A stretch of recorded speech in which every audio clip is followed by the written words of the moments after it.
Okay. Hello. Welcome. Hopefully everything is okay in terms of stream quality and everything. Let me quickly check my microphone, because yesterday there was some issues with that as well, but that seems to be working. Hopefully there are some people here. Let's see. How are you guys doing today?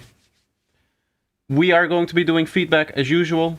My microphone is in the way of what I need to see on the screen, but for those that don't know, and for those that are just joining, if you enter my Discord server, you can scroll down over here, and then you can submit your track down below here. As you can see, we have already 2 tracks that we'll be listening to.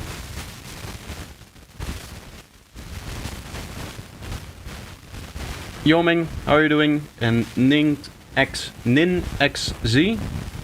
I'm sorry if I'm mispronouncing that. Either way, welcome to the stream. You sound fine, nice. You have a little bit trouble writing fine, so maybe it's not that fine. Now there is some white noise. That's strange. Like only when I'm speaking or all the time? Maybe there's like a connection issue with the cable. Let me see if I do like this. There was. Okay. Sounds good now. Perfect. Nice. Anyway, we have 2 tracks to listen to, and we're going to start with this last track. I'll wait 1 or 2 seconds for people to start joining in. For those that are posting in here, for those that want to submit their track to the feedback stream, there's a couple of rules to take into account. First of all, you grant me permission to play and review your track during the live stream and subsequent video on YouTube. This means then that when you release your track, you're not allowed to content claim me. And if you do, I will dispute it, and I will send you a message. This has been a very big problem recently, and there's a video coming out on it soon, explaining a little bit more of the details. I don't want to explain it now, because that would be like a 10-minute thing. The other thing is, don't submit any works to which you don't fully own the copyright, so remixes, that kind of stuff.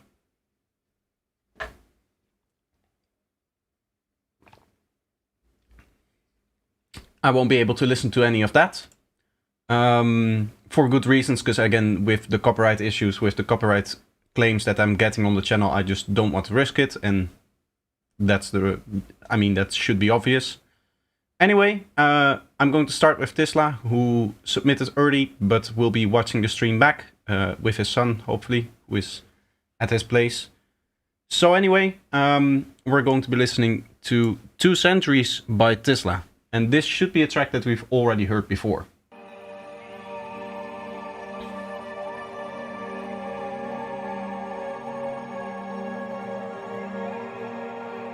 White noise is gone now, never mind, it's still there.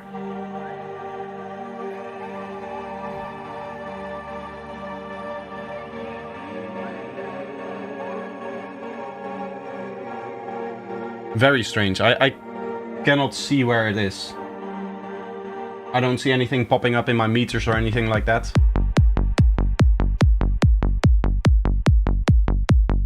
Nice clean kick and bass. Nicely resampled here.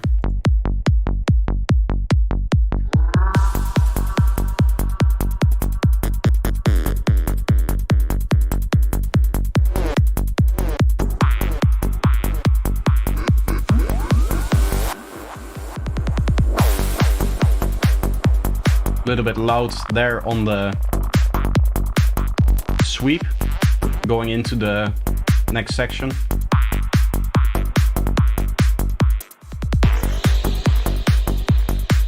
A little bit of cleaning needed there when you're doing kick rolls and stuff like that.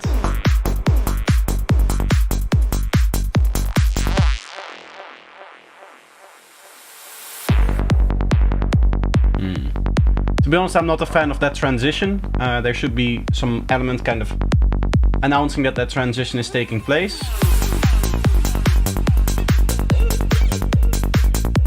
And here you would need to clean the kick and bass as well. So here, as you can see, this last oscillation where it's going down, you can just fade out the kick here, and the same is true for the bass line. You can make it so that this oscillation just kind of goes to silence and then it goes there.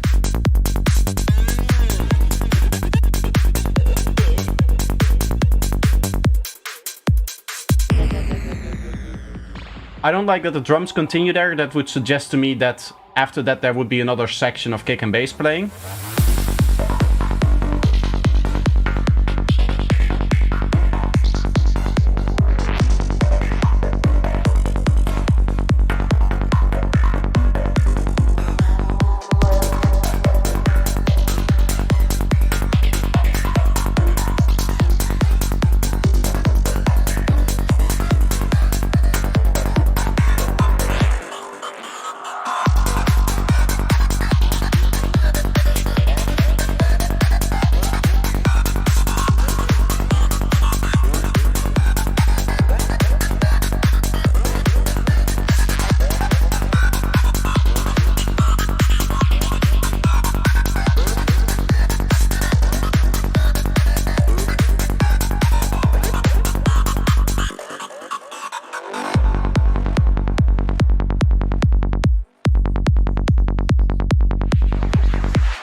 I like the effect that you're using here, but something like that should have a little bit of stereo interest, because the track goes very mono here when it's just kick and bass, which is, I mean, normal with the kick and bass being more mono.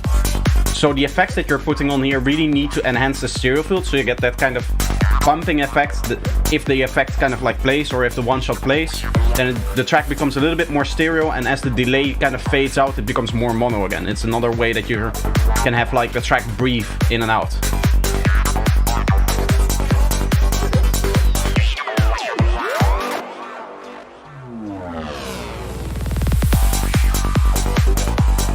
To be honest, I've heard these long fills a few times now in this track, and I think they're a little bit boring. There should be a little bit more happening, especially because the section before it and after it are both very high energy. So it goes high energy and then low, and then it goes high energy again. It would be nice if you kind of maintain that energy in the fill. With some glitchiness, with some stronger kick rolls maybe. Maybe some kind of synth that, like this synth in here, could already come in the fill.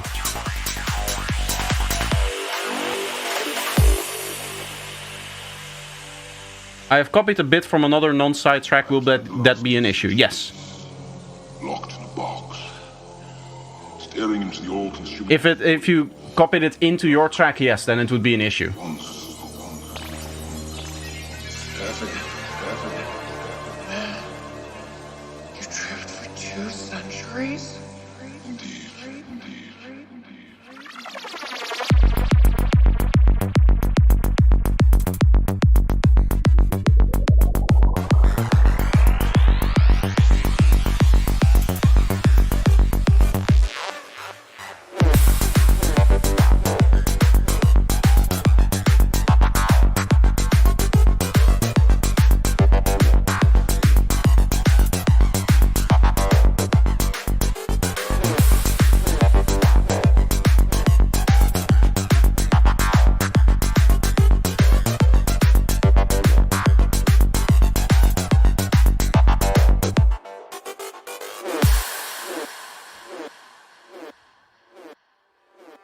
There's a lot of very low energy moments in this track.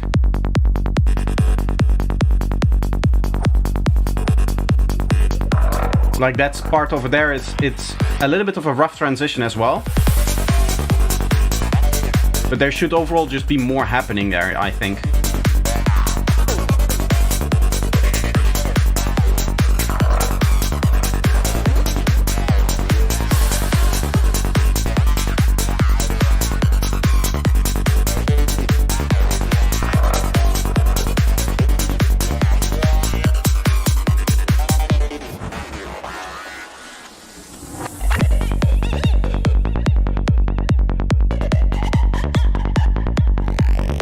I do like this talking synth that you've got going on here.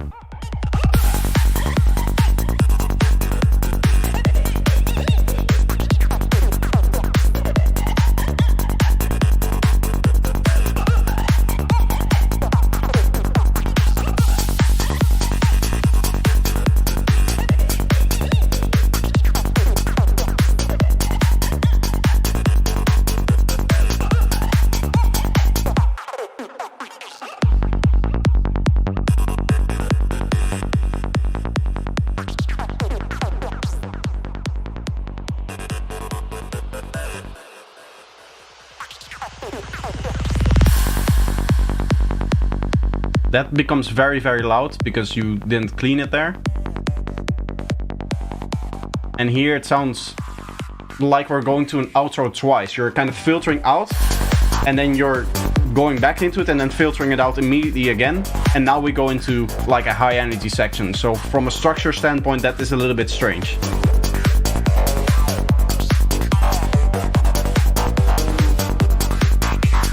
Also, your cymbals could have a little bit of stereo interest. Your open hat very much sounds like very flat because it sounds fully mono.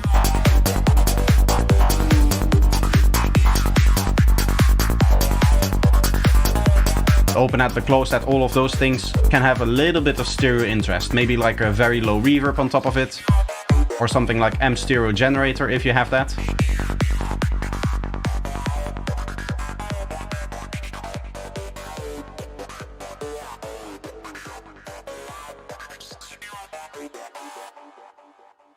Overall though, very nice track, very cool sound design going on here. I like it. That's strange because I have seen other DJs copying from India classical music. Yeah, I mean, that happens, but that doesn't mean that they can submit it to my feedback stream. Producers like Technical Hitch Mama India. Yes, I know. I've heard that as well, but the point that I'm making here is that you cannot submit that to my feedback stream.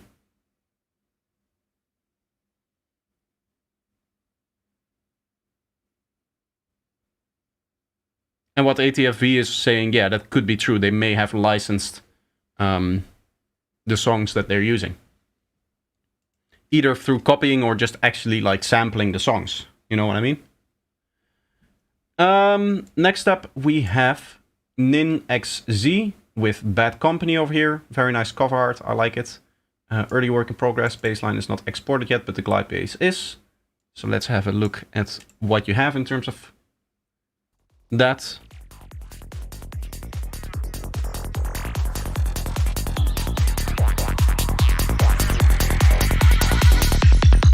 Ooh, this looks funky. Nice vocal there. Overall, I like the weight of the kick and bass. Has a very nice tonality to it.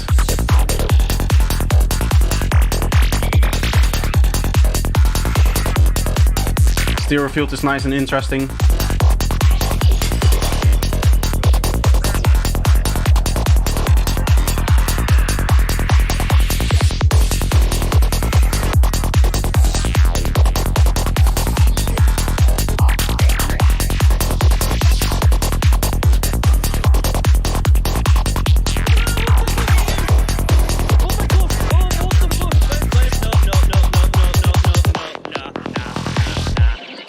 Here the vocal does not really have enough space there. It could have a little bit more to make it a little bit more understandable.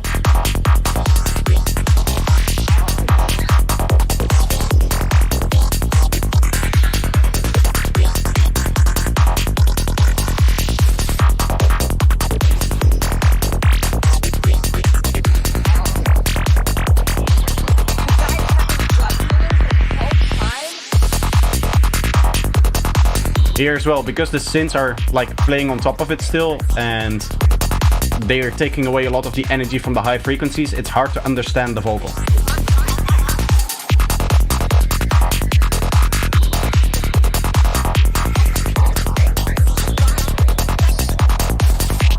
For these kind of glitchy vocals that you're doing in this part, it's not really necessary, but if they're actually telling a story, then it's important that you're able to understand what they're saying. And also technically it's important that you're able to understand that you shouldn't listen to the vocal when it's glitchy like this.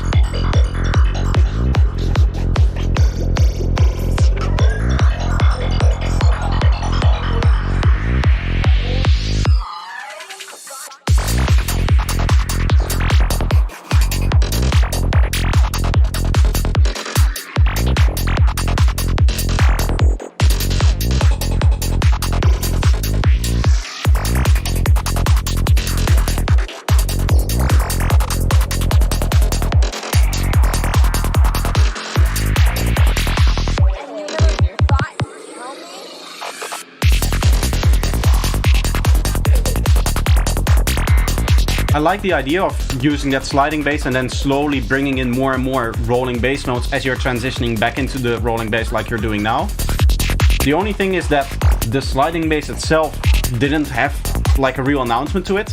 What I would do is do like a mini break of like 8 bars in between the last rolling bass that you had in that section and this part where the sliding bass comes in.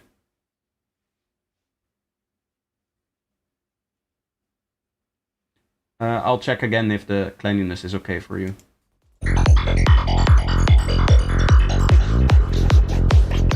Yeah. What we can see here is that when we're looking at the waveform, that this returns back to silence before the kick plays. And that's all that cleanliness really is that you're kind of creating these little compartments for the different elements to sit in. So the kick has this little compartment over here, up until here, like this little bit here. And then the bass line has this bit over here. I would even say that the kick could be a little bit longer and the gliding bass could come in a little bit earlier so it doesn't go down as far. And then if you phase align it properly, you can just have this sine wave kind of continue inside of the bass line. So then it feels a little bit more connected. But that's like a groove thing because now it has like that more kind of laid back feeling to it. But that depends completely on what you actually want with the groove of this sliding bass. Like, it's not wrong, but stylistically, if you wanted to, you could make those compartments touch each other a little bit more. If you wanted that.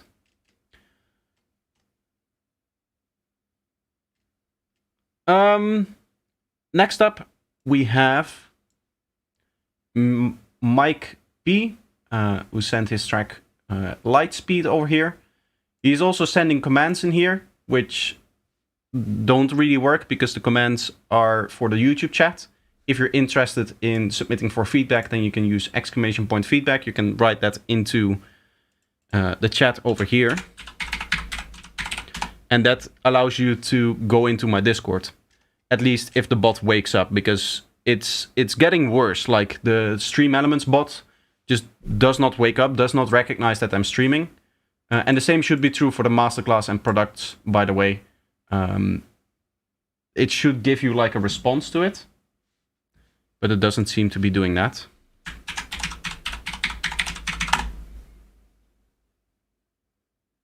Right? Yeah, no. Maybe if I go to my Stream Elements dashboard again.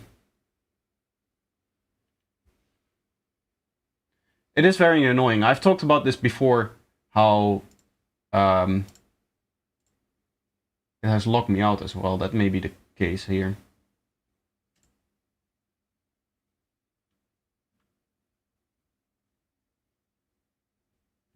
That might be what is causing the issues. Now that I'm blocked back in the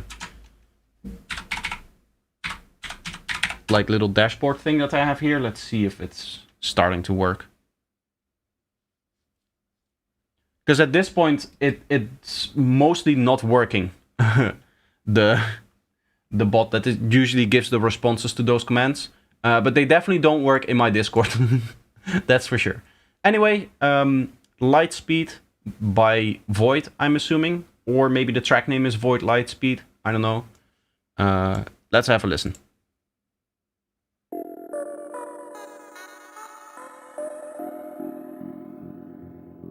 Nice little atonal intro thingy here.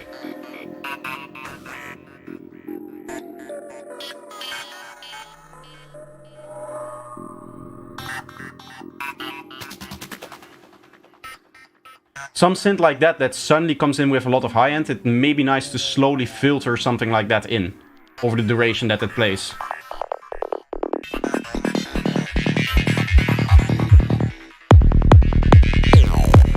Very distorted kick drum. As you can see, it's clipping here. Kick and bass is also not cleaned up. You didn't resample it here. And things are becoming very, very loud.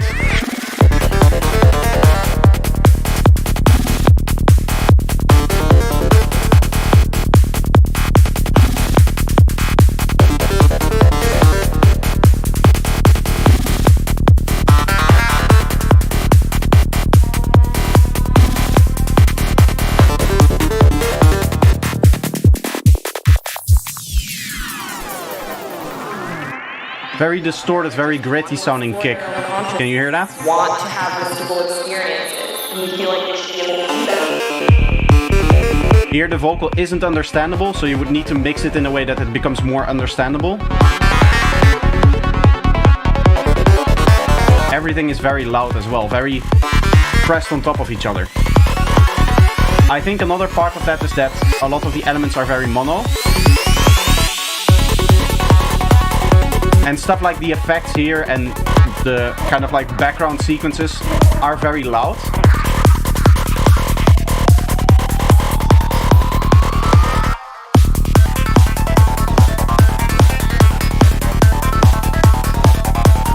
Why is the snare on the first and third beat?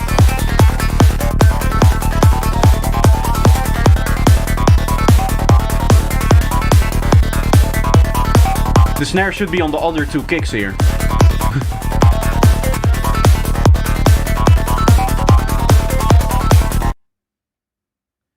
Overall, there's a lot going on in this track, and that means that mixing it and getting everything balanced is very, very hard.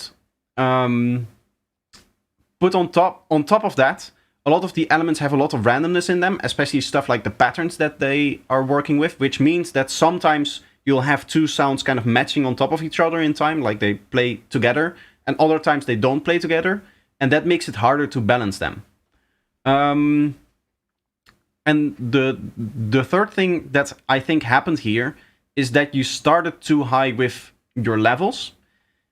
In that you decided that for every element you wanted to hear it in the mix, and you wanted to be like important and in your face and upfront and like this big element, and it doesn't work like that. Like you don't have unlimited amount of space, so you could hear the kick clipping and distorting. That is just because it's too loud, right? So you need to turn down the kick, but then the kick becomes too quiet for the rest of the mix, so that means that you would need to turn everything down, and that should be a thing that you should do in this track, because everything is just too loud. That being said though, what you would need to do is prioritize for every section that you have one element that you find the most important. This is the key element that I want to present, apart from stuff like the kick and the bass and the drums and stuff like that. Like one synth element, one sequence usually. And you mix that up front a little bit above the rest of the elements, so that you have a main element and then supportive elements. That means that, musically speaking, you also have that distinction, that you have like a main melody, and then below there's like static sequences, for example. You shouldn't really play two different melodies on top of each other if they're not harmonious, for example, like you had with the ARP and a melodic synth playing in part of that. So mix-wise, there's a lot that needs to be improved here. That being said, I do like the sound design that you had going on. It's just very confusing to listen to because stuff is very, very loud.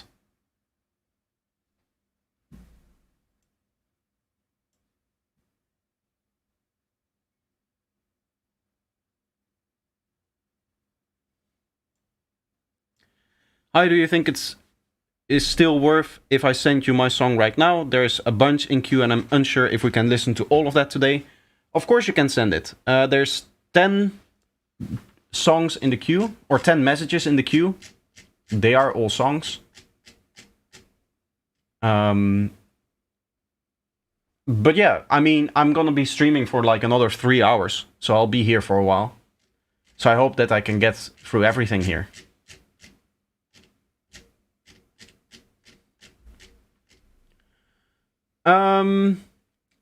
Next up, we have ATFV.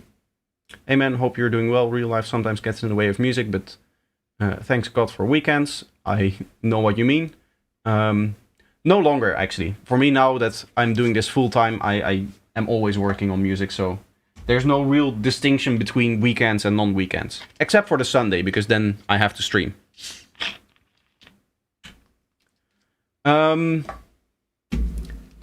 Anyway, I have been using your feedback and tried to implement as much as possible, so today I would like to share something that I've been working on for a while. I would love to hear your thoughts, and of course I will join the feedback today. It's been too long. It has been too long indeed. And it's nice seeing you in the chat again as well.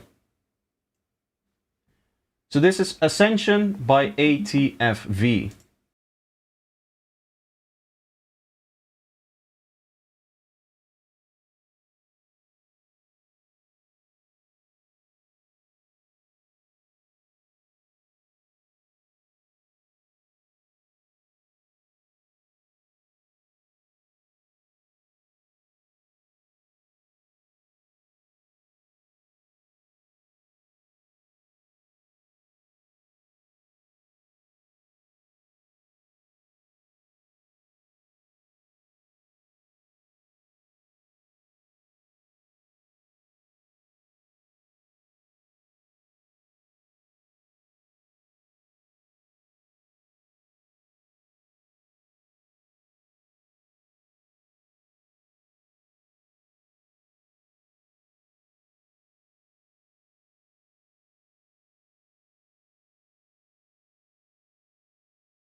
And then when the kick and bass stops, then it turns up in volume a little bit more. So you're, again, already preparing the listener for what is coming next.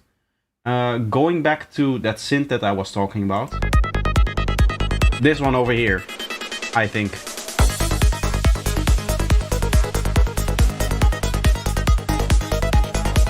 The ARP that is playing in here.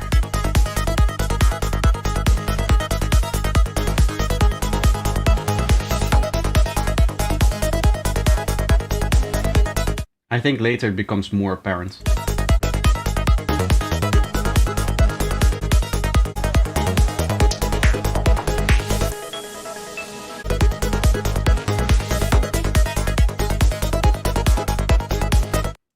I think there's multiple things going on here, but it's taking away a little bit too much focus from the kick and bass here.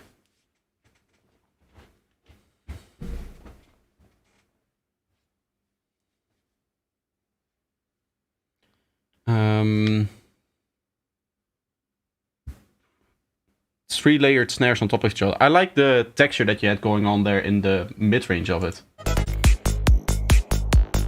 I guess not really mid-range, this little thing happening at like 1k. The nice tonality that it has. It still has that bright feeling to it, so that's something that I look for. I don't like it when the snare is like very strong in its fundamental. But here the fundamental is so high up that it doesn't really bother me. Because it's not really clashing with the parts that are kind of like reserved for the kick and the bass and that kind of stuff. And the fundamental does tend to take a lot of focus away from the kick and bass itself if you leave it in there. So that's why it's usually removed in sidetrance.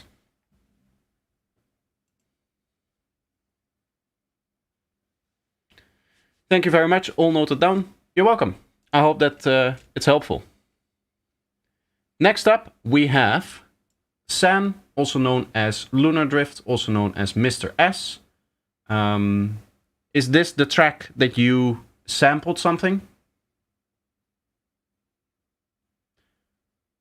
I said also known as Lunar Drift, but that's not true. The track name is Lunar Drift. Let me know if this is the one that you sampled something, like you said before. Because then I'm not going to play it. That's just how it is. It says it right here. Don't submit works that you don't fully own copyright to. And also, for those that are joining me, don't claim my stuff on YouTube. Don't put your stuff in the Content ID system if you plan on releasing it. If you do plan on releasing it, either with your distributor or with your label, make sure that you mention this, that I play your track on this stream. And make sure that they don't claim it either. That's your responsibility, and I will message you and come after you if stuff gets claimed on my channel. No, this is my own, it's not sampled. Okay, then we'll listen to Lunar Drift, original mix psychedelic trance music by Mr. S, also known as San.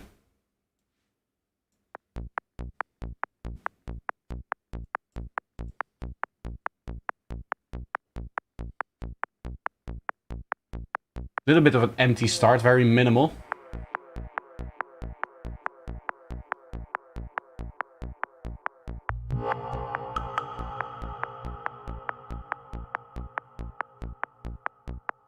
It's strange because the kick is like very high up and then the bass is very low.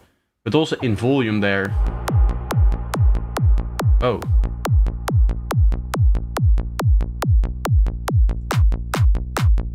Yeah, so now you do have some issues. As you can see, this waveform is a mess. So what is happening is your kick is probably too long and it's biting into the start of your bass line. So you would want to make sure that the kick goes down here. Also, what you would want to do probably is filter out anything above like 9 kilohertz on your kick, because this click at the start here, you don't really need it and it makes it a little bit too sharp in my opinion. The same is kind of true for the bassline. It's not as big of a problem and you're kind of doing it already naturally, but you want usually your bassline to go up to like 7K, 8K in terms of its highest frequency. But you would definitely need to resample that bassline because there's some mess going on in here. And it's also not stopping for the kick. And the same is true of the kick. You resample that, fade it out where the bass plays, which is probably over here, because I see that little click happening that is this thing in the bass line. So you would want to make sure that the kick stops playing over here and then the bass line plays on its own.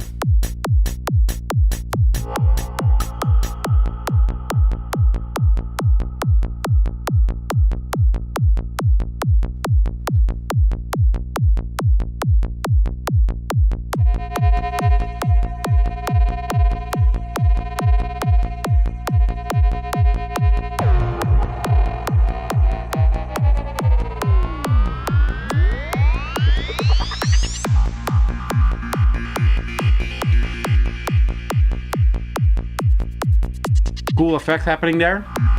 This one, I don't like that it's panned to the right. I don't see why that would be the case, because it sounds like a main element, but it's coming completely from the right and only its delay is coming from the left for me. Which means that it sounds like it's out of like the center, which technically it is. Also, the kick and bass just kind of continues to play all the time. What I would like to see is a little bit more of a structured approach in which you have fills where things changed. So, for example, there's not a lot of top drums in here, and there were some before. There was like an open hi-hat, if I remember correctly. And that open hi-hat just started and stopped playing like in the middle of the track. There isn't a clear structure to the track. You know what I mean? Lots of lower frequencies in here that you don't need, you can filter those out.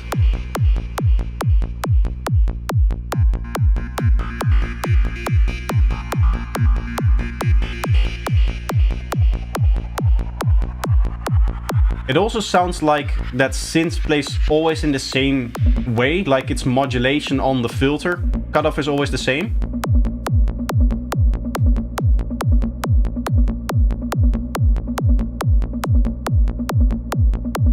This is very empty, very minimal, and it gets a little bit boring here now. And part of the reason is that there's no fills in here.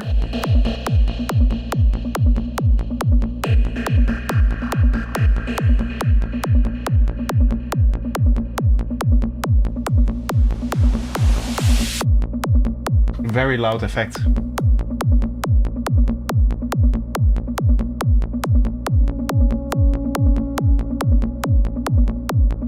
I should fade out the end of the kick, yes. Both the kick and the bass have that.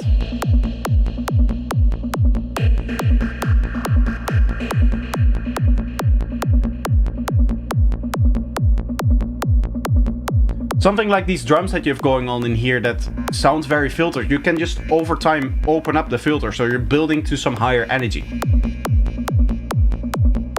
But just the total lack of like a top loop, top drums, means that the energy now of your track is always the same.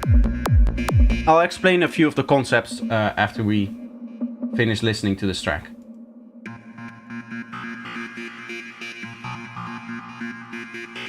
Do you hear how every time the filter seems to do the same thing on top of this synth?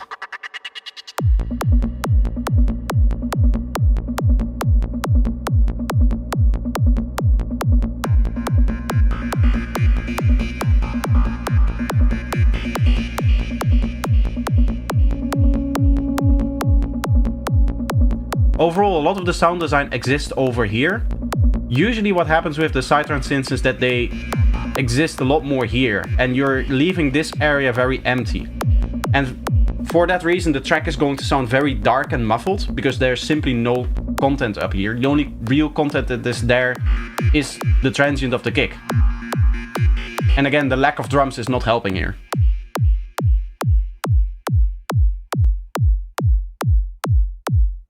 Yeah, you can see how your kick is way too long, right?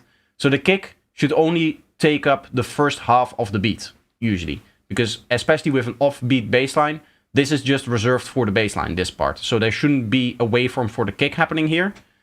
Another thing that I wanted to note is that your bass line is relatively quiet in regards to the kick. Like, usually what I do is I have my kick peak at -8, and then my bass line is peaking between -9 and -11 dB-ish when I'm mixing. So that's like my standard way of doing it. It's going to depend a little bit on the tonality of the bass line, the frequencies that it occupies. the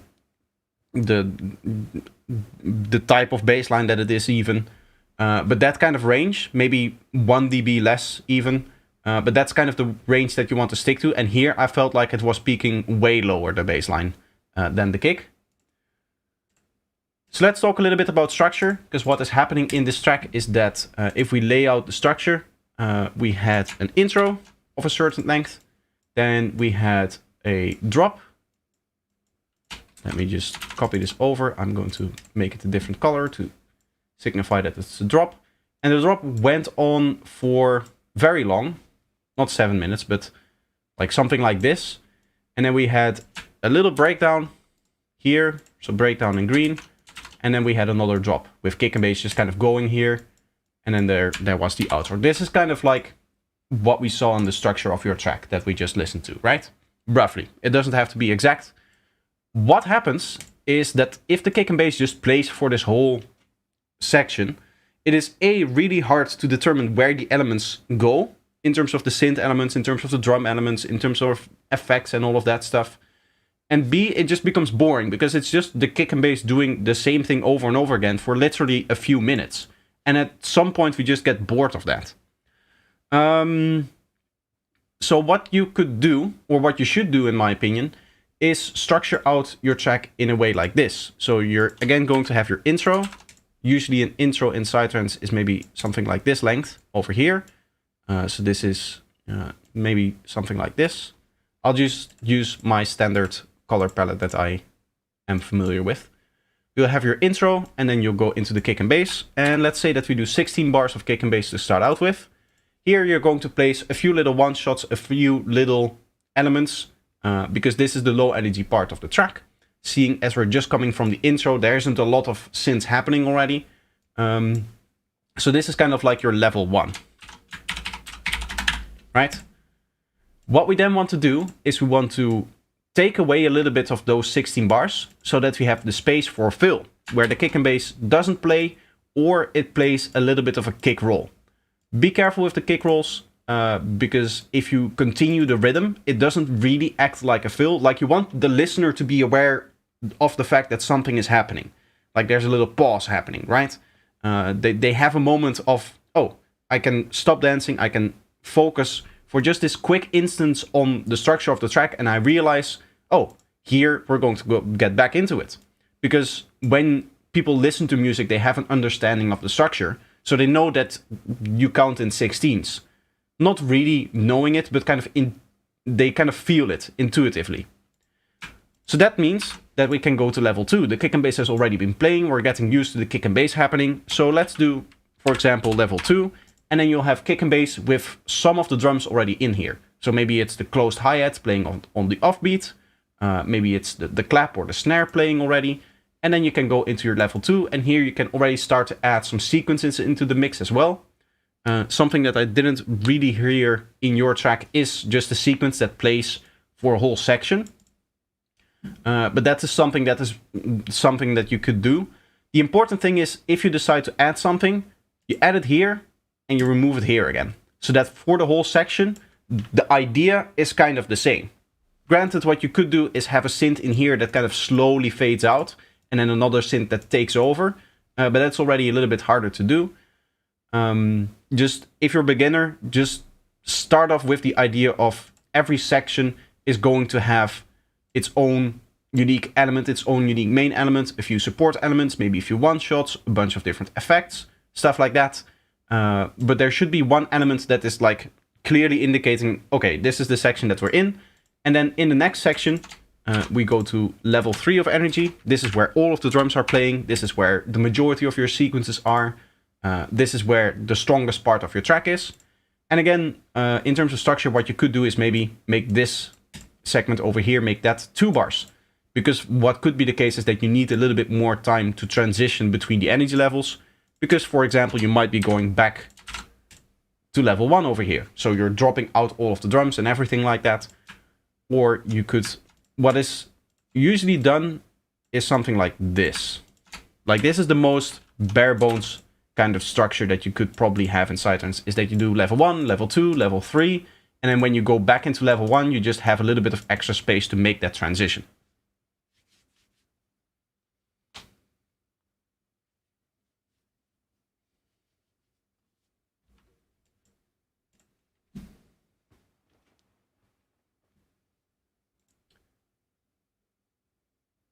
I hope that makes sense, Mr. S. I hope you're still here and listening. But this is the kind of way that I would implement an actual structure inside of Psytrance. And if you want to learn a lot more, I do have a video on this kind of stuff, on structuring for Psytrance. I'll quickly link it. It's a bit of an old video, so the quality isn't the best in terms of my camera quality and my mic quality. But the information in there is still very, very good in my opinion. Okay, next up we have Oren 5th. I have sampled from an old track, but it's not on release for monetary gain. It's a free download. That doesn't matter. What matters is if it's in the Content ID system, and if you're sampling somebody else's work, I'm not going to take the risk. Hello, Mr. Friendly. Hello, Jacqueline. Also, hello, HDJ808. Pat person, welcome as well. I think I've greeted everybody here.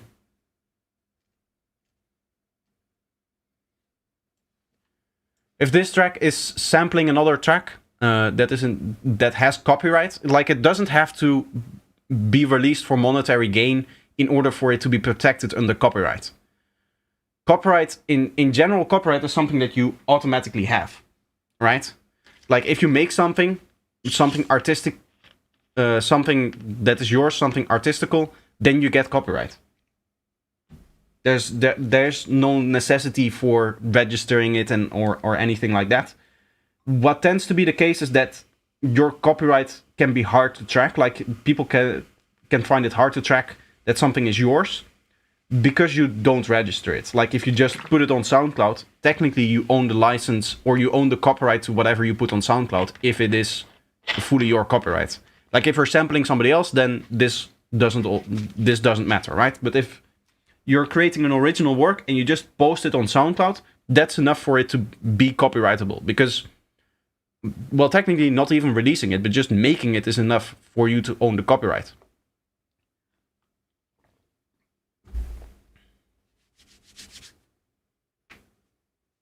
My song Astro Anomaly has vocal samples from the Cashmere pack. That's okay. The Cashmere pack is royalty free, so that shouldn't be an issue.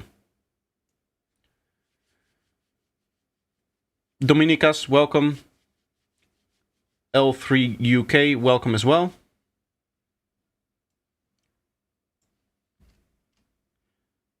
Yeah, I don't know if I can play this or not now.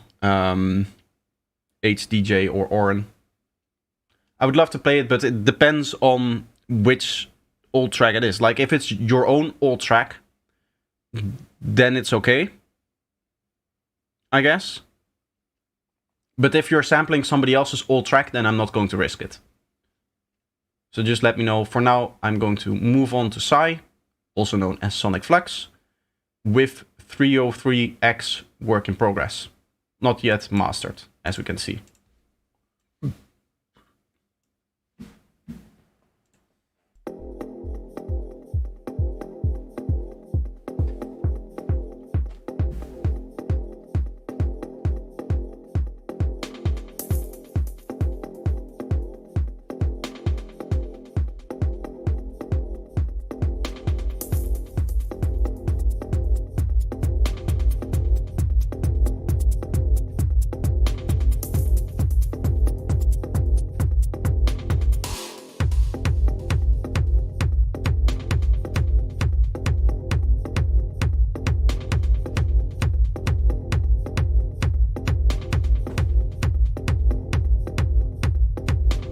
I like the vibe that you're going on here. I'm always a fan of techno. Let's just quickly check over here. I like how you're sidechaining it here so that it does clean up and you leave space for the transient. Right, this is all you need, right? Just the waveform going back to silence or even very close to silence. There's always going to be other stuff playing on top, so it's never fully clean. But you just want to have that space for a transient, which you're doing very well. How are you doing? Very good. It also has an Alan Watt speech. I hope that won't be an issue. It shouldn't be an issue. My main concern is with music from other people.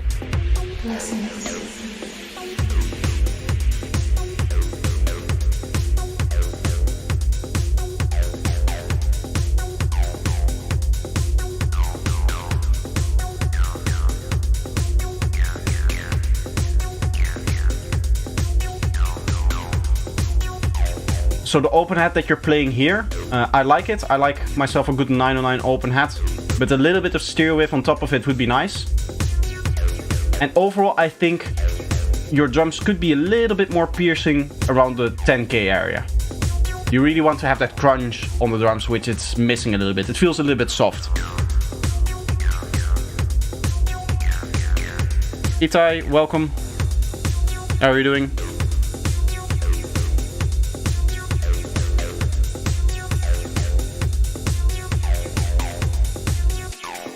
I like the lead as well. It could, this melodic lead that you've going on here could do some variations every once in a while. Instead of just going tan ta tan ta, it does a little bit extra every once in a while. So it's not as boring as it is now. I know techno is like very repetitive in the same way that psytrance is. But finding those moments that you can have a sound that is a little bit more exciting would be nice.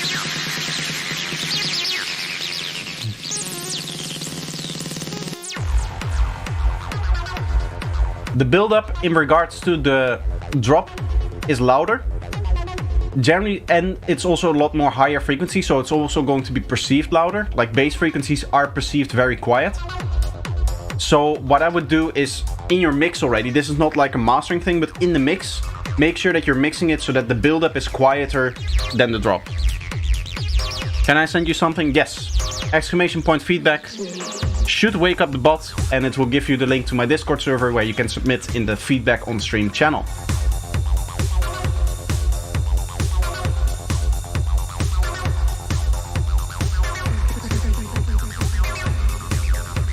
So a vocal snippet like that, you have the space to make it a little bit louder. I would make it a little bit louder as well. Here it's clear that we can listen to it and understand that we shouldn't pay attention to the storytelling element of that vocal. Like, it's not trying to tell us anything, right? It's just this glitched up vocal thing. But before, that wasn't clear. And rhythm. That's like a proper vocal mix as well. Into the secret places of the soul.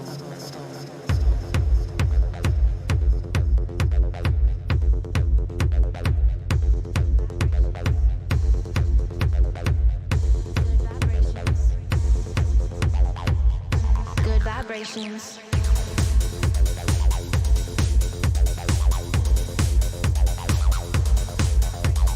Here the vocals are also not really mixed, but what's happening is that the acid line is a little bit calmer here, where you had that vocal glitch thing. And then it goes a little bit more wild, so we have a little bit more focus towards the vocal, with the acid line not going as wild in terms of its modulation. Good vibrations. Here again, the build-up is louder than the drop itself.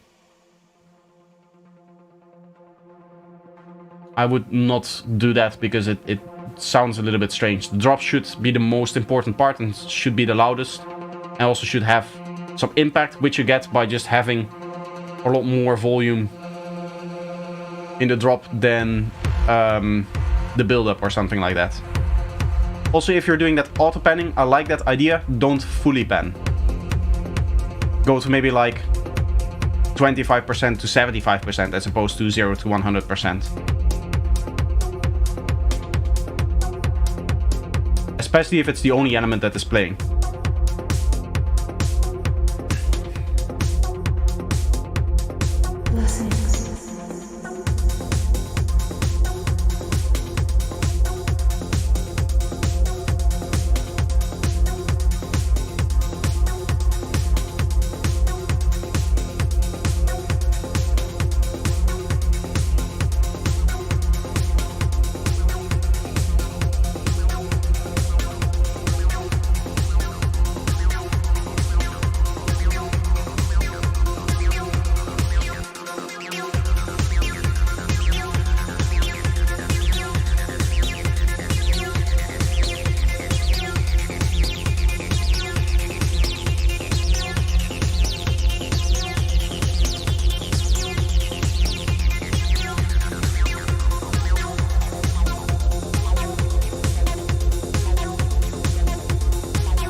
I like it. Sounds very nice. I like your sound design. I like the kick sound as well.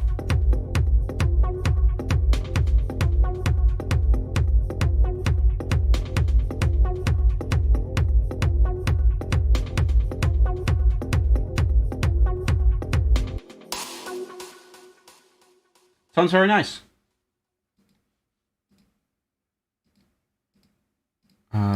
Close out of here. Let's see who's next. Next up, we have...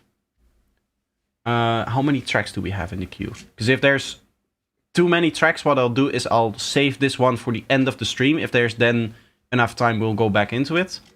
So now we would have 1, 2, 3, 4. Oh, okay.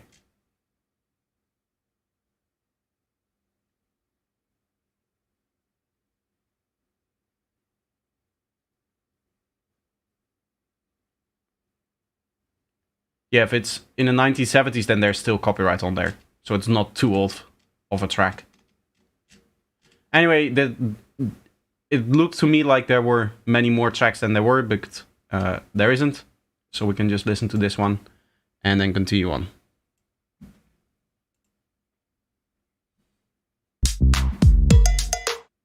This is Kilo, again by Sonic Flux.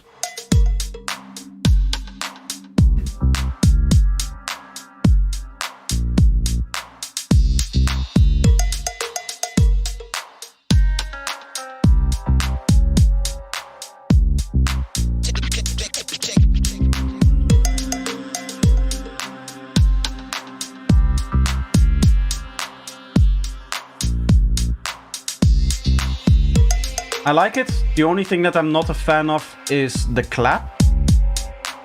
It sounds like a default FL Studio clap, not gonna lie.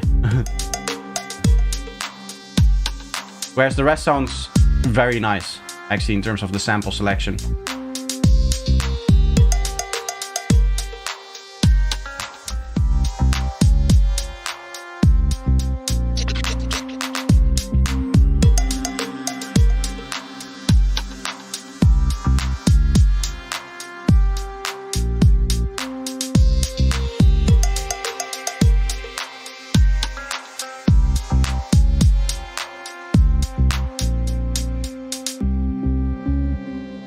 It is. I know a default Ableton or default FL Studio sound when I hear one.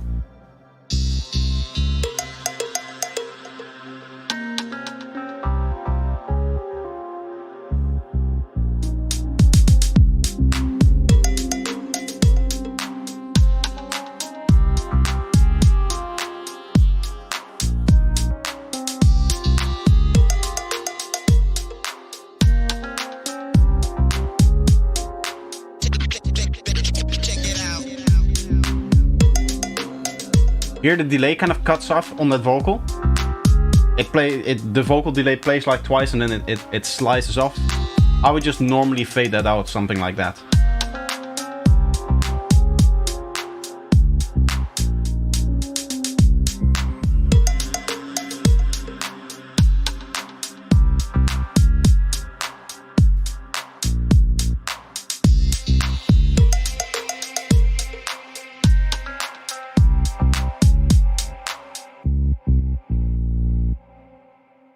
I like it. I like it a lot.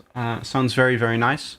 The only thing that is a little bit strange here is that it gets a little bit boring over time.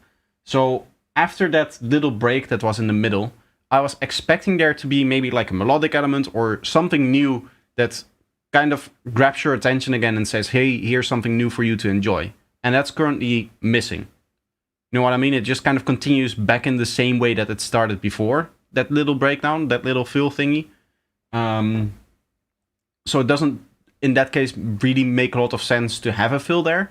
Because the fill is telling me, like, pay attention, something new is coming up, we're going back into it, and something interesting is going to happen, and then it doesn't happen. So I would, like, for that second part, just add, like, maybe an ARP or something like that below it, that maybe even if it's like a background sound, just like a background ARP doing a simple melody, that could already work. Just something that generates a little bit of extra interest for that second part of the track. Next up, we have Astro Anomaly, L3UK. Hi, I'm L3UK. I couldn't log into my Discord, so using a friend's account. That's very strange. Discord did have an issue like yesterday or 2 days ago with connections, so maybe that's something there. This is my latest release, Astro Anomaly, and I used a few of your sound design tricks in the song. Very nice. 180 BPM. Cool.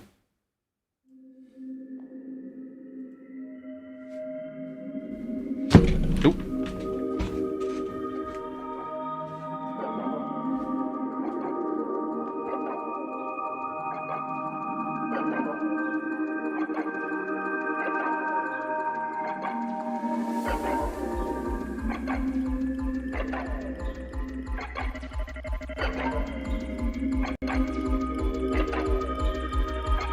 I like that this thing kind of plays a rhythm where it's on the beat starting and then it starts kind of off the beat. So it's a little bit unsynchronized. It does work really well. Have this feeling. A little bit busy for a first section there. Now it isn't true. You came out of this world Like the effects are kind of taking over and are on top of the vocal, so it's hard to focus on the vocal, and the kick and bass also gets drowned out a little bit. Now this is better. Now we have some focus on the kick and bass.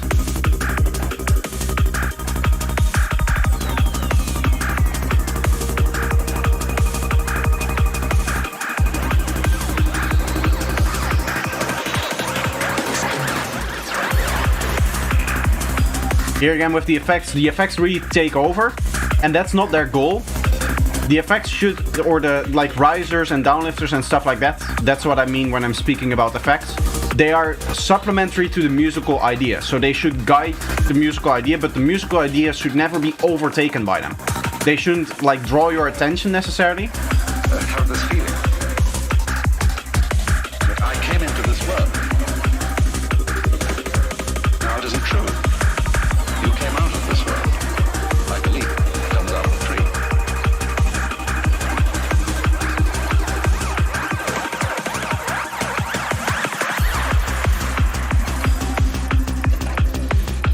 Let's see if we can check the cleanliness of the kick and bass somewhere here. Not really.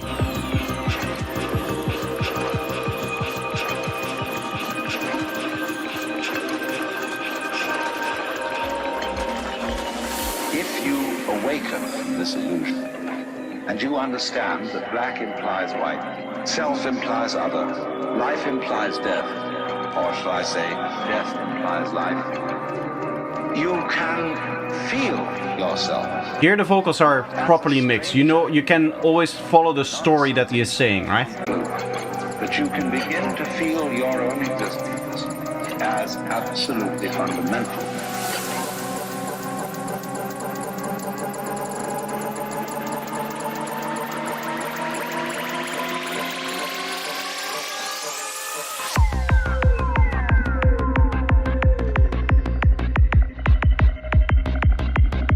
Kick and bass seems clean. Overall, what you could do to kind of like fix the mix of a track like this is turn up the kick and bass a little bit. Because the kick and bass tends to get drawn out by a lot of the other sounds. Especially the bass. Like now that we're playing it here, you cannot really see the bass anywhere in the waveform. And normally when you're looking at the waveform, you will get that. Obviously you can go overboard with that. We've seen some tracks as well during these feedback streams that really go overboard. But here I feel like all of the other elements are overtaking the kick and bass a little bit too much.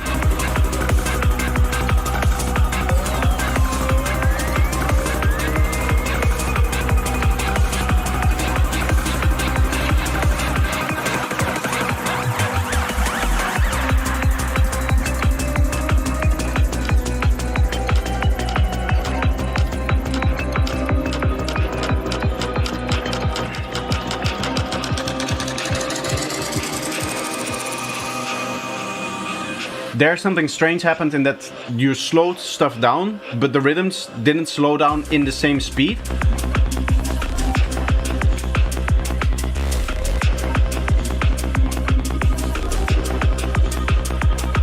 Sounded a little bit strange there. Here there's another issue. You have, or here at least you had triplet kick and bass, but the rhythm of the hi-hats were not triplet. So there is a mismatch in the rhythm there. Now it isn't true.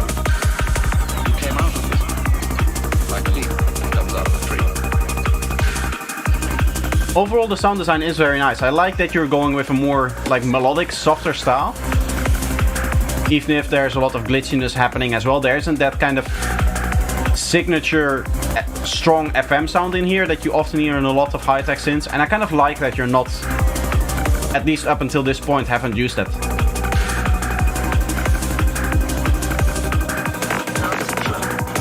Are you listening on your new Adams? No, I am listening on these headphones that I'm wearing. Are you using headphones more often than speakers? Only when I stream do I use my headphones. Otherwise, I'm always on my speakers. Well, yeah, except like once or twice maybe to listen to a mix just to get a different reference. But I normally never wear these headphones. It's just so that I can stream.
Makes sense? Yes, it does. Spending 500 bucks on monitors and stands only to start using headphones is not a sensible idea. Really cool track. I really like it. Very unique in its sound design. Cool texture overall. Also, I did not show it, but there were visuals accompanying this. This was a YouTube link. So if you want to see the visuals, go check this out as well. Very well done, actually, the visuals. I don't know who did them, but they looked very, very cool. I purposely did not show the visuals so that people have a reason to go back into that thing over there. If you listen to my track, I would like to know what you think of it, considering that I only started making music 4 weeks ago. Oh, nice. Have you submitted it? Have you posted it here? Just let me know which one of these is yours, if there's any. Where is it? Bergstein. Okay, here. Anyway, we'll move on to Pat Person, and then I'll listen to yours as well. And of course, anything that is happening over here, we'll get to that.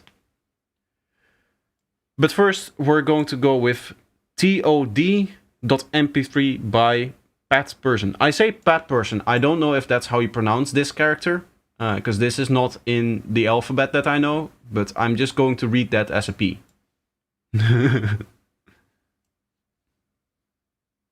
I did everything. Nice.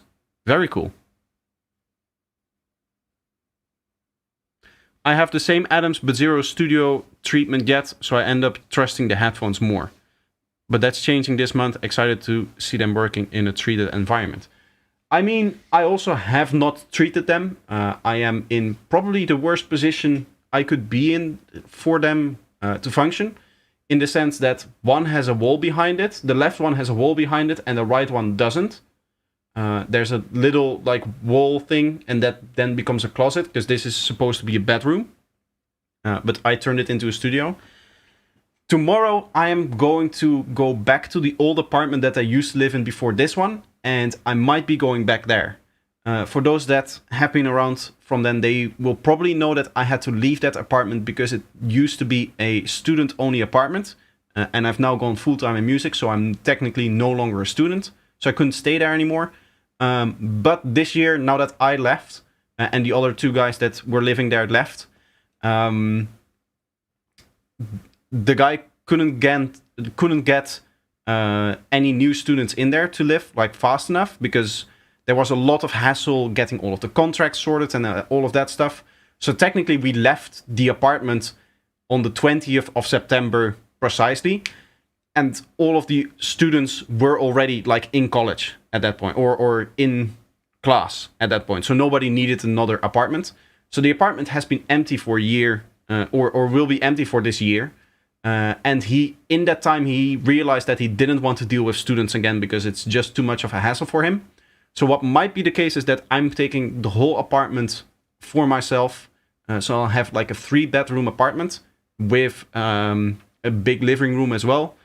Depending on the price, I believe the price would be very nice actually, but we still have to negotiate, and I'll ask him like the final actual price.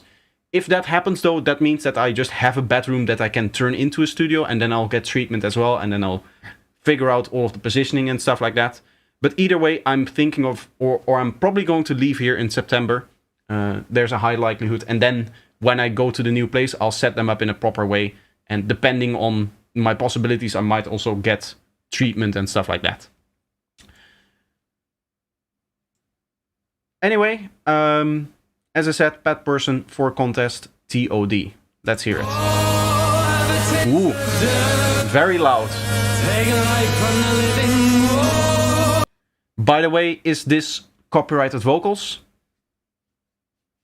Because if it's like a remix contest that is copyrighted, then unfortunately I cannot play it. Those are the rules. That is what it says right here. Don't submit works to which you don't fully own the copyright. Just it will depend on the terms and conditions of the contest that you're joining.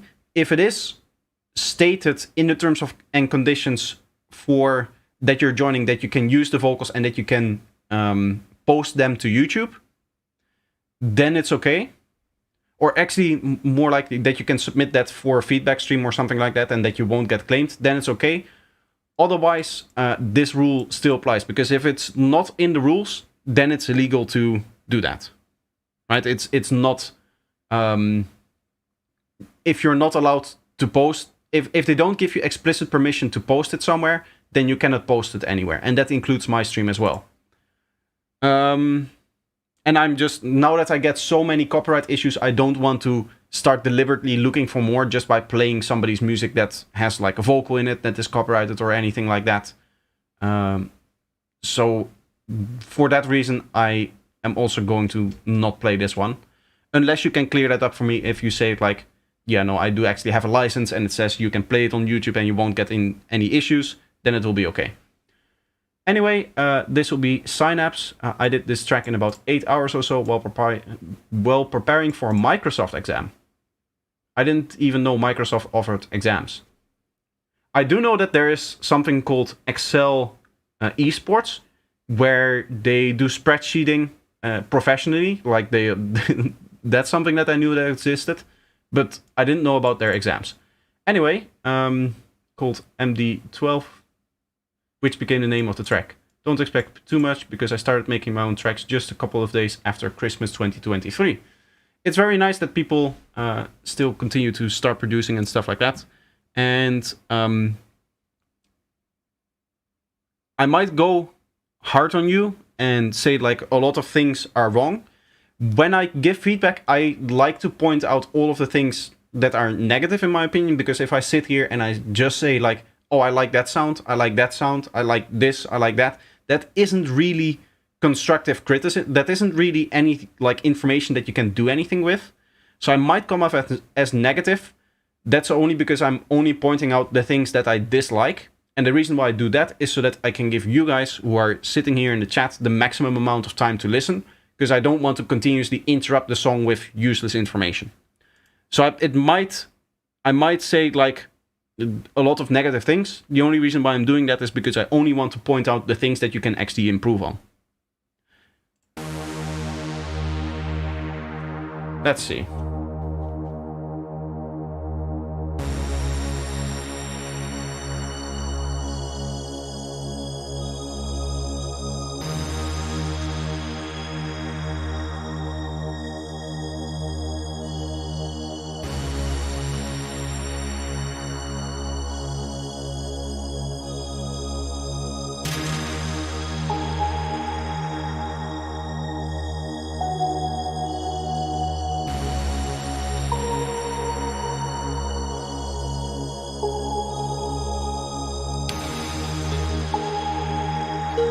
So far, I like the musical idea. I like that it's slowly building up. What is missing for me is a little bit of progression in these elements. Like the chords that are playing, the big saw step that is playing. You could, for example, filter those in over time.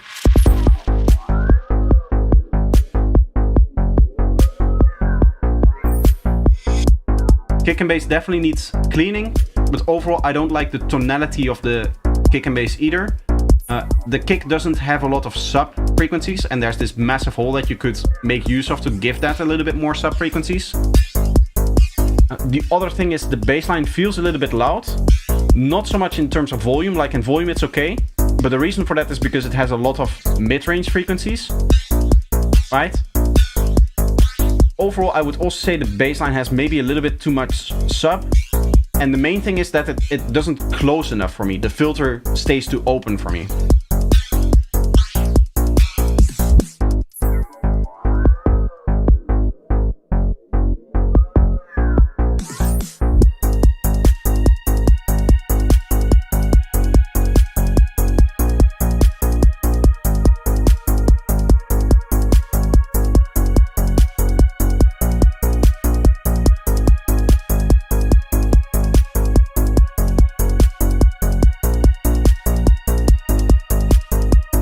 Kick transient also could go up a little bit more in terms of frequency. It could have a little bit more tick to it, a little bit more of a click to the beginning.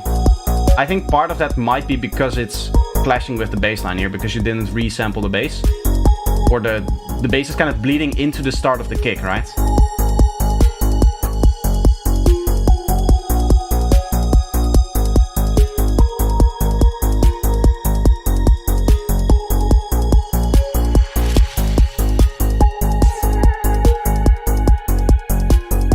Overall, the sound selection or sound design, whatever you're doing here, is very, very good. For a first track, or somebody that started producing like 4 weeks ago, I don't know if it's the first track.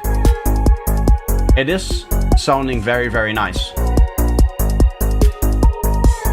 Your overall balance is also nice. The only thing that is lacking a little bit is some content in this area over here. And that's like amplified with the fact that there's no kick there. So you have this kind of hole where stuff is happening here and stuff is happening here, and there's something missing in here. But that seems to be a motive throughout the whole track. Like the bass line also starts playing from here, and it doesn't really go down a lot. Like I said before, the bass line should close a little bit more, but you can also have it a little bit more clicky at the start here.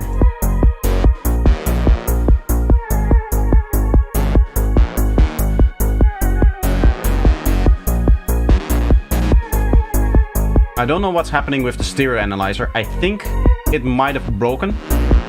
My stereo analyzer tends to sometimes break. But overall, the stereo field is very well used. I like the width that all of your elements seem to have.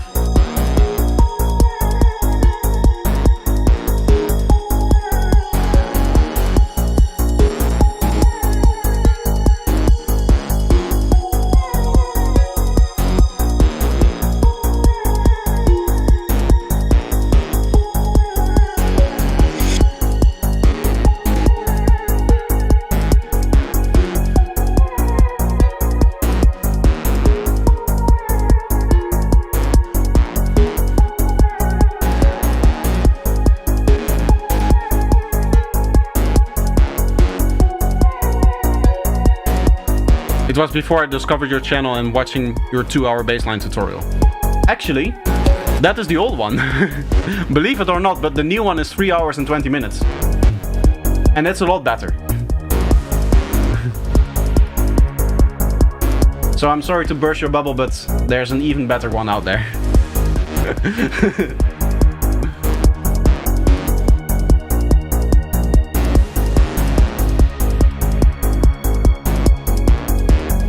Posted it like October or something if you're searching for it.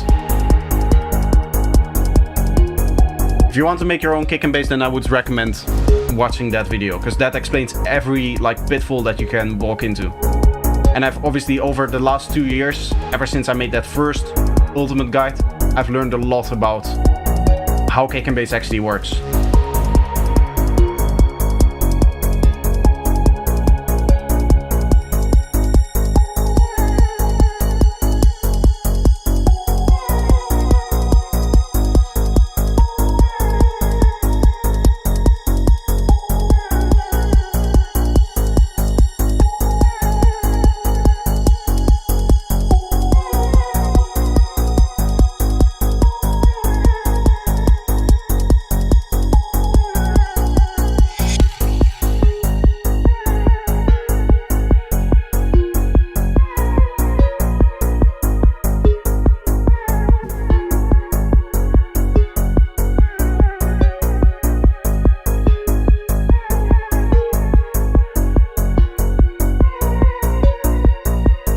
I like that you're doing stuff like having this reverberated hi-hat, because that means that you're already listening for details like that.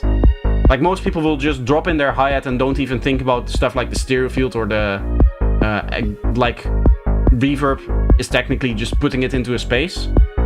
They might not think about that, but you're doing that, which I like it. The only thing that I heard in it as well is that it's panned slightly to the left. I'm not sure I agree with that decision. Usually in electronic dance music, the top drums tend to be fairly centered, at least. They have a little bit of stereo width on them for excitement, but they are also mostly mono.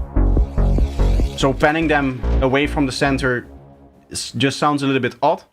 The main issue that I hear with this track is the sound design is all very, very cool, but it just goes on for too long. This was a 7-minute track. In terms of length, and it had interesting stuff happening throughout the whole thing, but then it kind of drags on for a while. What you should probably try to do for the next track is, just like I said in the beginning earlier in the stream, is try to write your drop segments in parts of 16. So you have your drop over here, and there will be a synth that starts to play over here, or a certain selection of drums starts to play over here, and then towards the end here, you probably want to have a fill, or you should have a fill. So you're going to make a little fill over here. We'll just make this a little different color so that's easy to see. And then towards here, what you're going to do is you're going to transition into the next set of elements. So you might keep some of the drums, you might keep some of the supporting elements, but the main synth should probably change. The main idea of the track should probably change, just so that it becomes more exciting again. And then for the structure, you can just duplicate that. You're writing in other 16s. Maybe you need a little bit more time for the next one to transition properly. If you're changing energy levels a lot, then maybe you need 2 bars to change. So then you'll have 2 bars. Maybe you want to have another segment after that. Again, you'll go 15 bars of drop and then 1 bar of fill. So that fill is the announcement of, oh, something is happening. And then you go into the next segment. I think that would be the best way to improve your music going forward. Because currently what is happening is that you have all of this cool sound design, it's all building up, and then it just kind of stays there. But overall, for 4 weeks of production, this is very, very good. Next up, we have Victor here, also known as Equalix. I pronounced it that right the second time. Equalix. The track is called Egoe. Let me know your thoughts. I will.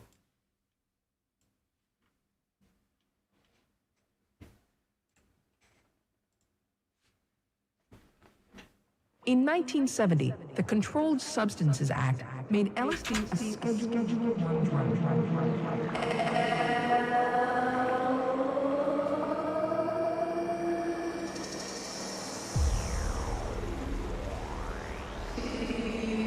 Very nice vocal mix. It's all coming through. What's happening here is that you're granularizing it a lot, but we can still hear that it's saying the LSD part because we heard it before, right? There's something weird is happening. It's playing triplets on something that is... Oh, this is triplets. Uh-huh.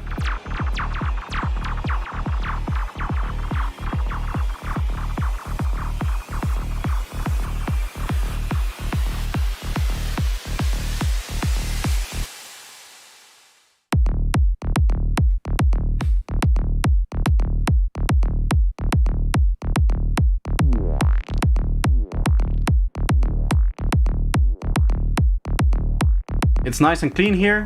The kick is maybe a little bit on the long side, because it's still fading into where your bass line is supposed to be. Right? I think this is the transient of the bass line here, the little wobbly bit. So you want your kick to just stop playing right before that.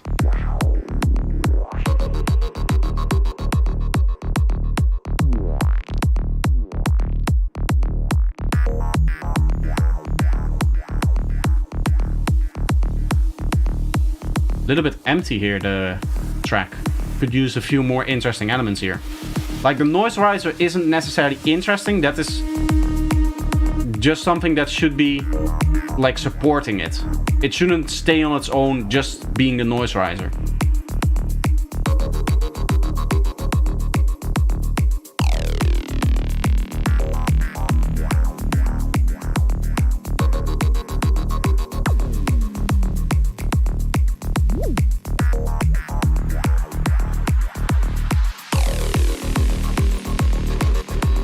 Must get a lot of chicks winning a spreadsheet tournament. I do think they do, yes.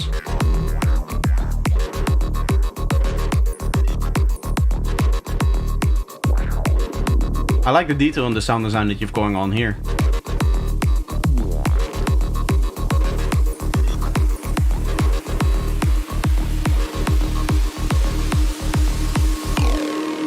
Here again, the riser kind of takes over, and that's not necessarily what it should do, because the riser is just the indication of the energy.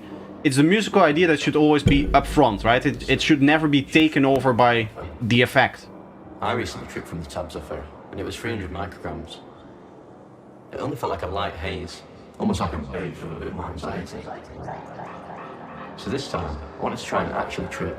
I told her that the last batch barely worked, so I'll probably double up this time, 600 micrograms. Keep in mind though, that my trip experience is fuck all at this point. 3 low-dose mushroom trips, and that 300 microgram one. I was expecting a trip that was controllable and chill, because that's what my last trips led me to believe. At low doses, your input can control the trip, but not this.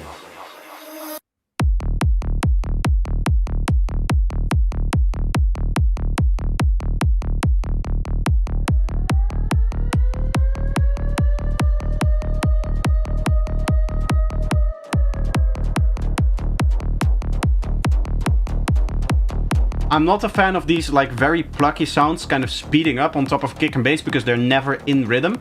So it sounds conflicting to me.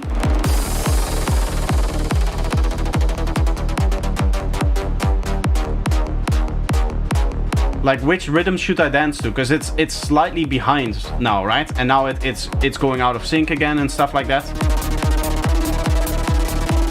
And especially with the synth being this loud, it kind of takes over the rhythm of the kick and the bass.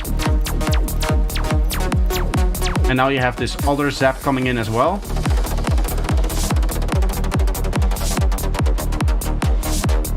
It makes it really hard to focus on the rhythm that you actually want us to dance to.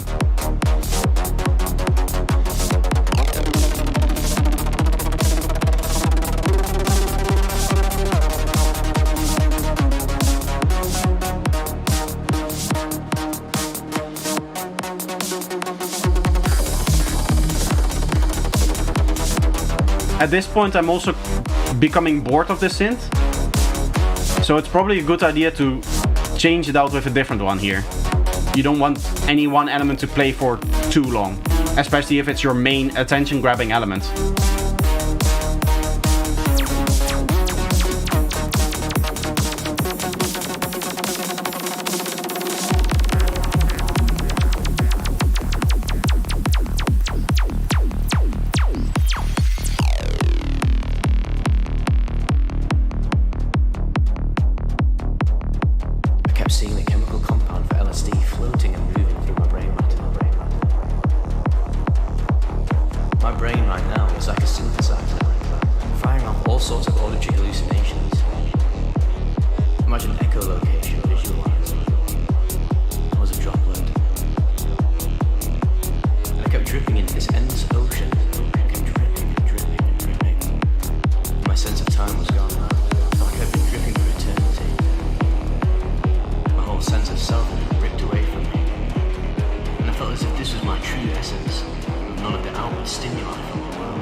You hear how with the speeding up and slowing down synth that you've going on, it's always conflicting with the rhythm of the other elements.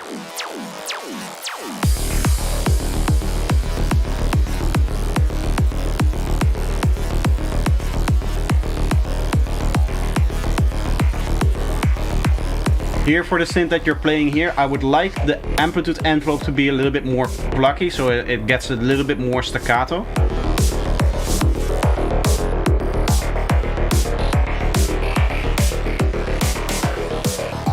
Snare is also a little bit on the loud side, and I don't like that you have the fundamentals still in there.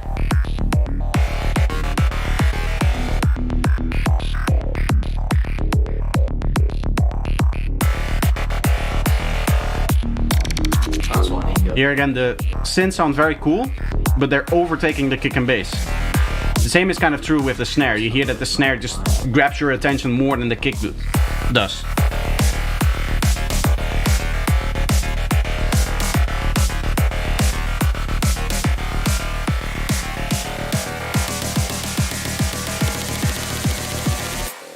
Egoe definitely.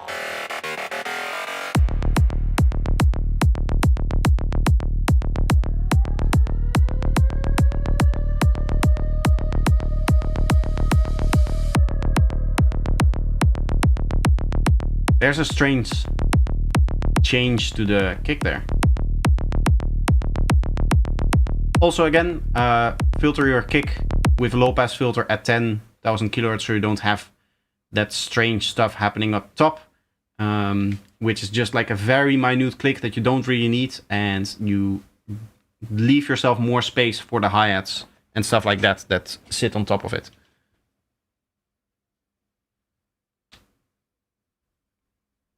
The synth does have a different rhythm for the bassline. Maybe I could switch for bassline with less transients, more wobbly, I don't know. Or you could change the synth. Because to be honest, the synth doesn't really help, like, even if you change the bassline, it's also not in sync with the kick. Do you know what I mean? Like, it's not danceable. You can use a synth like that mainly in like a break or something like that to maybe build up some energy, and then you stop it right before the kick and bass comes in, and then you just go back into the danceable part of the track. But because by its very nature, it's not a stable rhythm that you can dance to, because it's constantly speeding up and slowing down. So it's hard to synchronize it with anything in the track that you actually dance to. And at the end of the day, that's the most important part of the track. That is what it should really do. Overall, though, I do like the sound design. I like that you're structuring your track very well. I liked the tonality of the kick and bass. There's a lot to like here, but a few details to always think about and maybe change.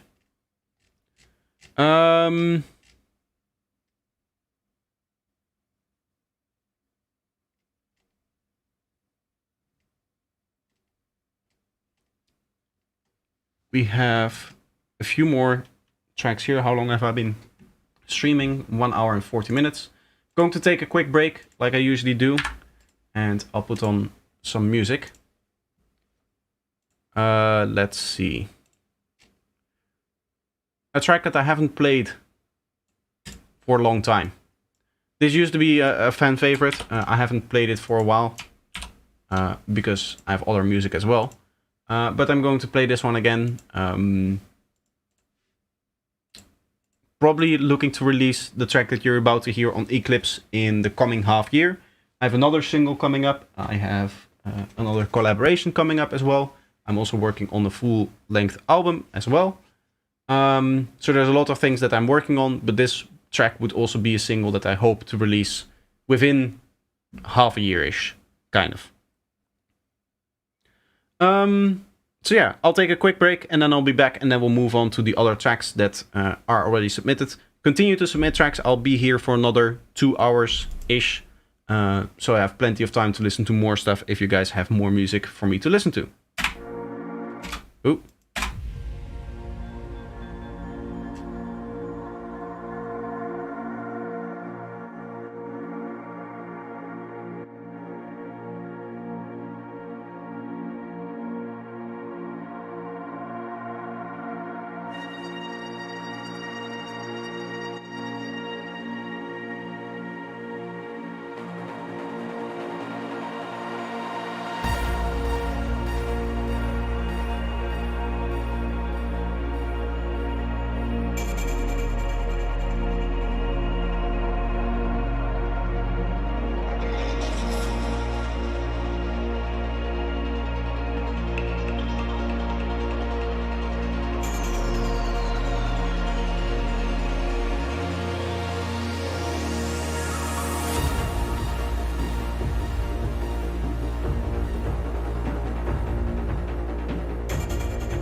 one thing, it's a fun game.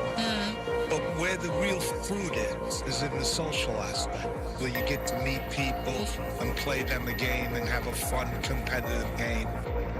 You do the best you can, but if you don't win, you won anyway. Because when you lose, you win too. Because if you're paying attention, you learn stuff.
I sent you 2 more songs, please listen to the second one first. Okay.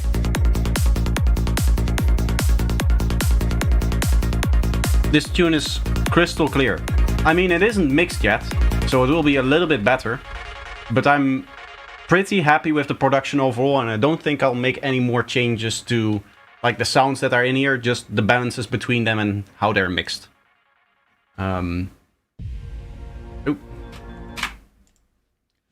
So that's the thing that I actually want to change is the mix. I'll redo the mix. That's what I usually do. I export and then I mix the tracks in Reaper. So let's see. We listened to this track over here. We listened to this one. Which one? L3 UK. So we have this track of his that I'll play first, and then I'll go into this one. But that does mean that I'll start with This is Ziggy by Enroll Deville. I will sure luister to your track. The mixing is already great, but it can be a lot better. I've noticed that anytime I export my tracks and then mix them in Reaper, they do become a lot better in terms of their mix.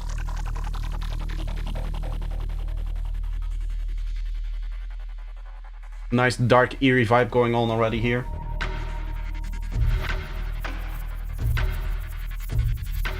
Some cashmere drums.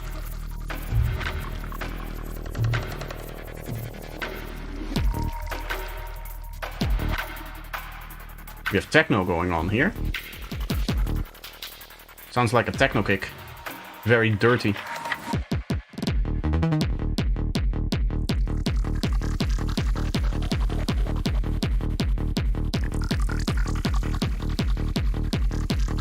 I do like the combination here. It's clean enough, I would say. This spike is not really necessary. You can probably clip that off if you want to. It's gonna help you when you're mastering, because that spike won't trigger the limiter as hard.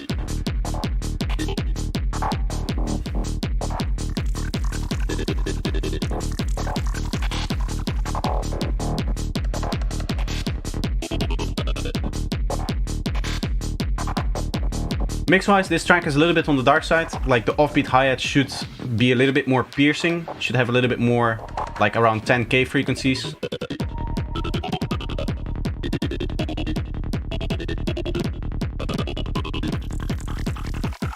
Here the kick and bass seems quieter. I don't know if this is like a semi-breakdown kind of thing. But it seems very quiet here suddenly, the kick and bass. It should probably be louder here. Yeah, the synths are now overpowering the kick and bass.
There was some strange stuff happening there in the lower frequencies that you don't need.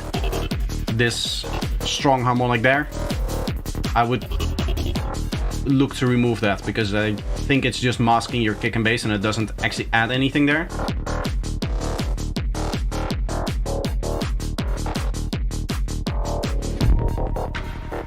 Here as well, there's this big impact that is a lot louder than the kick, and it's overpowering the kick at that point as well.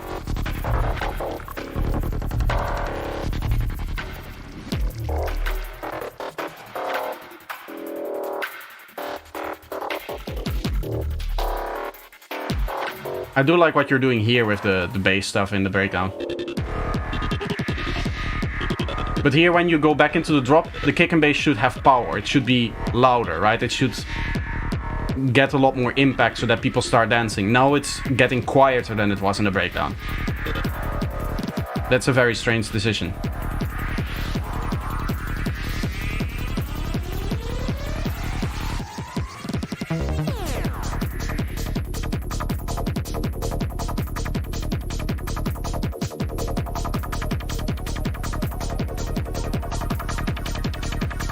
Hi Projector, keep pushing the scene. Will do. At least I'll try my best.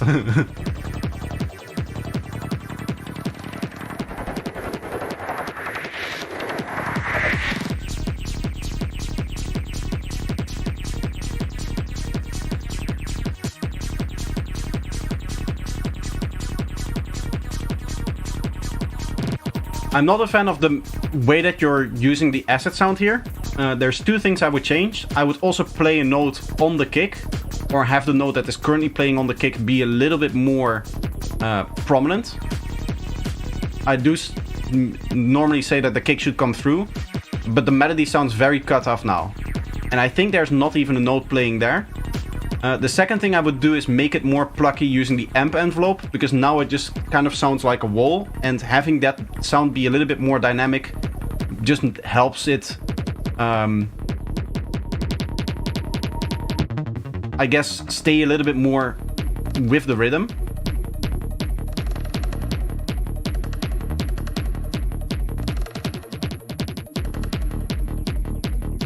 The final thing that I want to note is you should play a little bit more with the stereo field. Not with panning, but with just stereo widening some of the elements, because a lot of the elements sound very, very mono.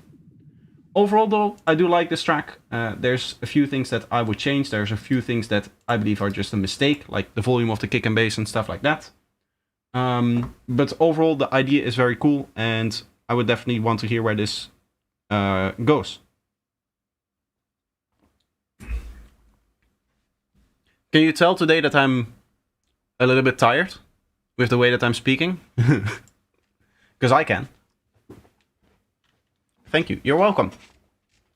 Cool profile picture, by the way. Looks very cool. So next up, the way that this is going to work is I'm just going to switch these two tracks in the queue. So we'll listen to this one, then this one over here. And of course, for anybody joining, ! feedback if you want to get into the Discord and submit your track as well. You can just move down here and feedback on stream, post your track in here. Can be anything, any kind of link, stuff like that.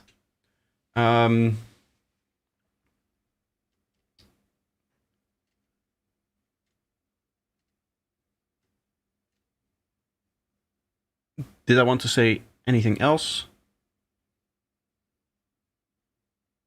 There was one thing that oh yeah. Please don't send me WeTransfer links because I cannot play them in the browser. I need to download them. This is a remix. Okay, so this being a remix, I'm not going to play it because it's a remix. That's just my policy. Again, you can check that out here. Don't submit works you don't fully own the copyright to.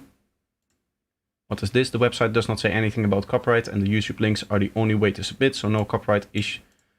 So copyright shouldn't be an issue. If it does, I'll work to fix it.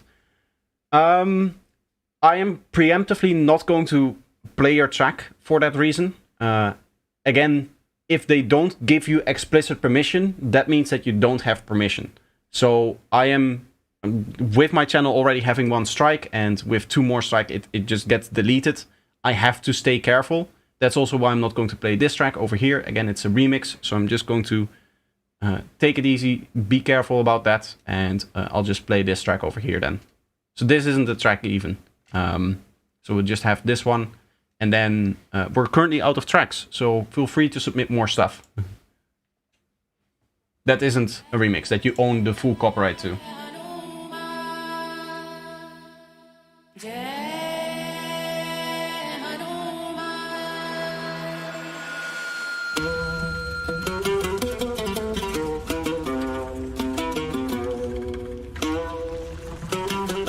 Nice lively sounds here.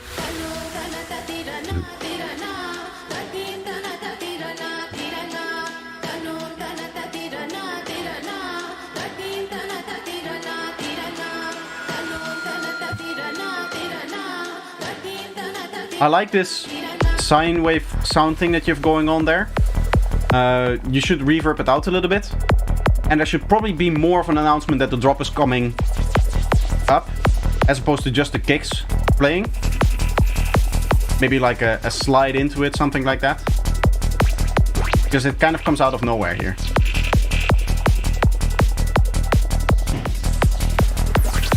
Kick and bass does have some cleanliness issues. Both the kick and the bass seem to be bleeding into it here. I don't know how you're doing it, but you should probably fade it out so that this oscillation is the last and it doesn't go up here anymore. It just goes to silence here and then the transient of the bass plays. And the same is true for this thing over here. You don't necessarily want it to go back up here in volume, because that's going to be bleeding into your kick drum.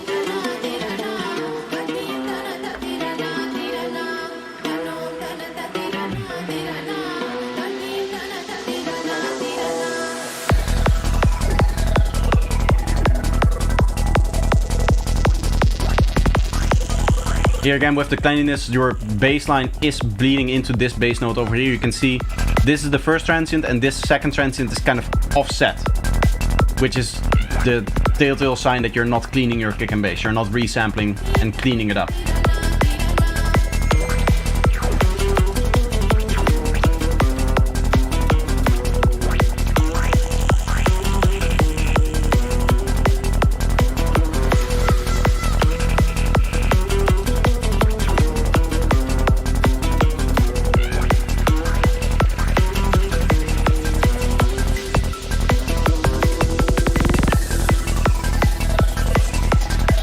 Same is true, by the way, if you're doing kick rolls. If you do kick rolls like that, it's a good idea to resample the kicks and make sure that they fade out before the next kick hits. I don't know if you did that over here. I couldn't tell. But if you didn't, make sure that you do end up fixing that.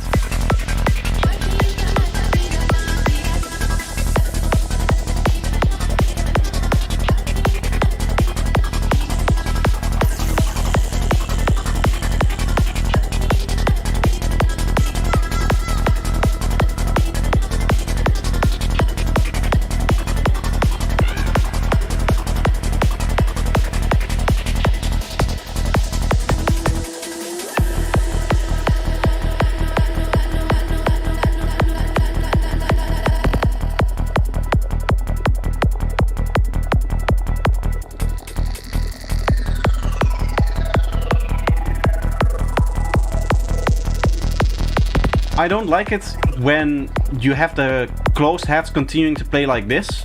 Because what happens is you're making space for the open hat, right? Let's see if we can... There we are. This hat tends to be a little bit quieter because you have the kick here, right? So people make it quieter with the side chaining. Then this one is usually a little bit louder. Here's where the open hi-hat goes. So some people tend to make them quieter, and I think that's happening here as well. And then this one is louder again. If you just have the just have the closed hats playing without open hat, then this hat doesn't have anything fighting it against it anymore. So you should probably have this the loudest part, because this is the groove, this is the offbeat, this is where the bass line hits. And the kick is already here, so this doesn't need to be the loudest one. But this one definitely does. Because otherwise it sounds like chicka chicka chicka chicka. And it sounds like out of sync, because the two important hats are displaced from where the kick and the bass is.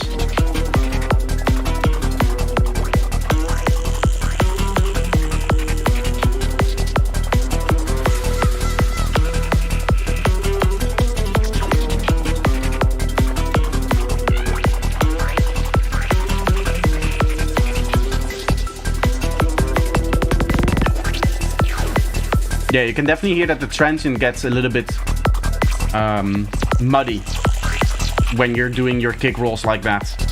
So that suggests to me that you didn't clean them or didn't clean them properly. You may have added the fades and then EQ'd them again, or like high passed them again, the kick, which reintroduces your phase issues.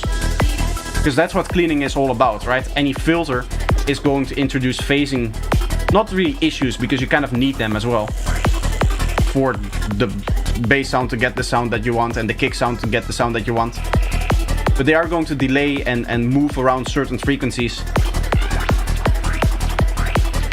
because that's just how a filter works, and therefore you need to resample.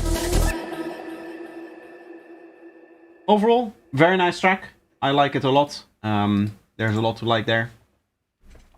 Again, as I often say, I only point out the negative things, but that doesn't mean that I negatively think about your tracks when I'm listening to them. I just do it so that you guys have the most amount of time to actually listen to the track and enjoy it yourselves as well. Do we have more submissions? We do. This is an unreleased, not mixed properly. Need to check out the arrangement. Also, if I could add, delete specific samples, etc. We'll have a listen. This is Launch by, again, L3 UK. It's more of a techno vibe going on. Nice, nice.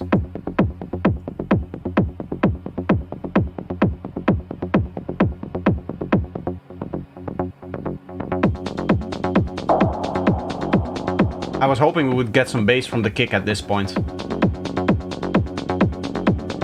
because there was the fill, so that suggests that something is going to change and it goes right back into what it was before. There's granted that one synth sound in there, which is loud. All of this stuff is a little bit on the loud side.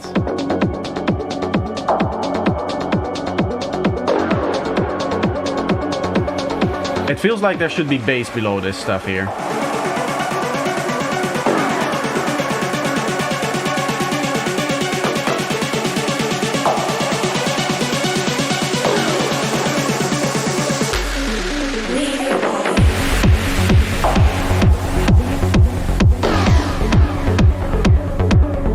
very muddy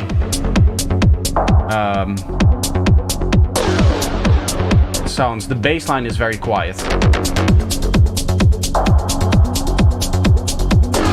It doesn't really have that oomph that you want from the kick and bass. There's also some stuff happening at a really low frequency here. 24 Hertz. No system is going to be able to reproduce this. So whatever is causing this, you probably want to remove that.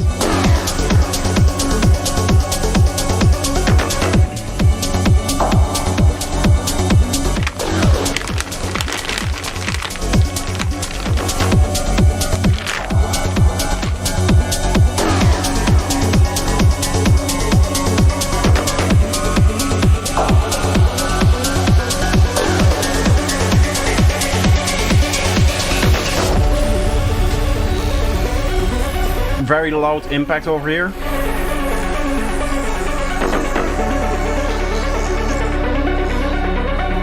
This is a problem that I see a lot, and that the breakdowns and build-ups from people tend to be as loud, if not louder, than their drops, which means that the drop lacks impact and it lacks that power because it's all relative, right? If a part is more loud, it's more upfront, it's more in your face than another part, that other part is going to sound smaller relatively.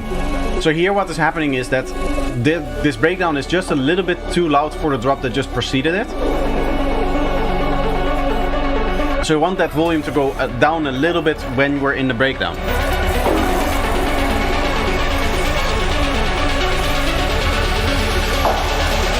I haven't mixed it yet though. I'm just trying to point out the things that I would change here, and I'm going to treat it like it's a final mix. So you can even use that when you're actually doing the mixing. I need a vocal sample for filling up this break. The break is already full. If you want to if you want to have a vocal in there, you would need to make space for it.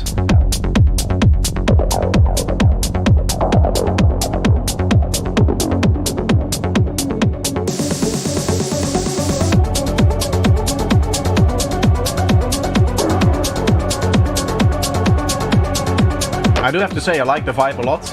I like the way that you have your hats mixed currently.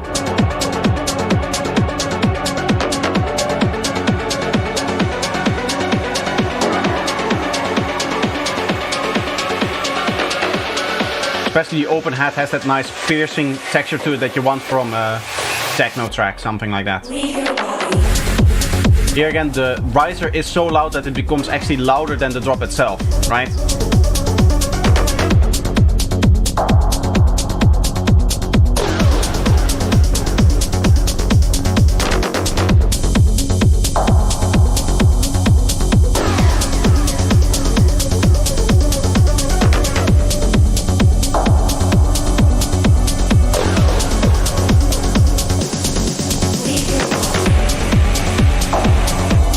Here the vocal, it just doesn't have a lot of space to sit in there, so it's hard to focus on it.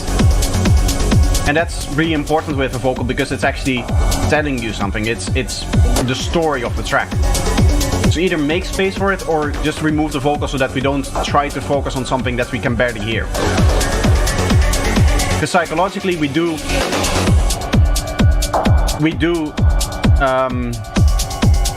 tend to focus on vocals when we hear them in a track.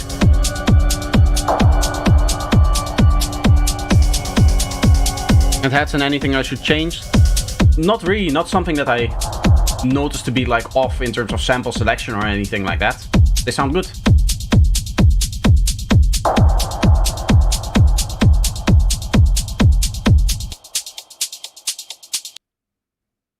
That final click is maybe something to take care of.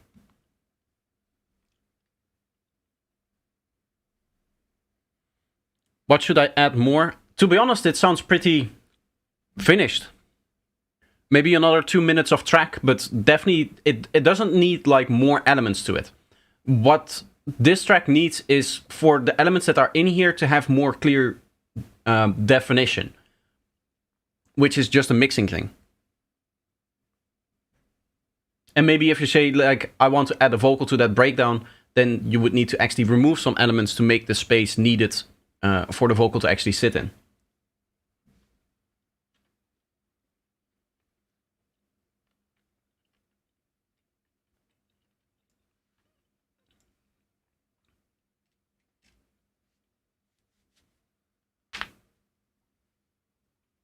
All noted, sir. Thank you so much. You're welcome. Which, that means that we're currently out of tracks for me to listen to. So...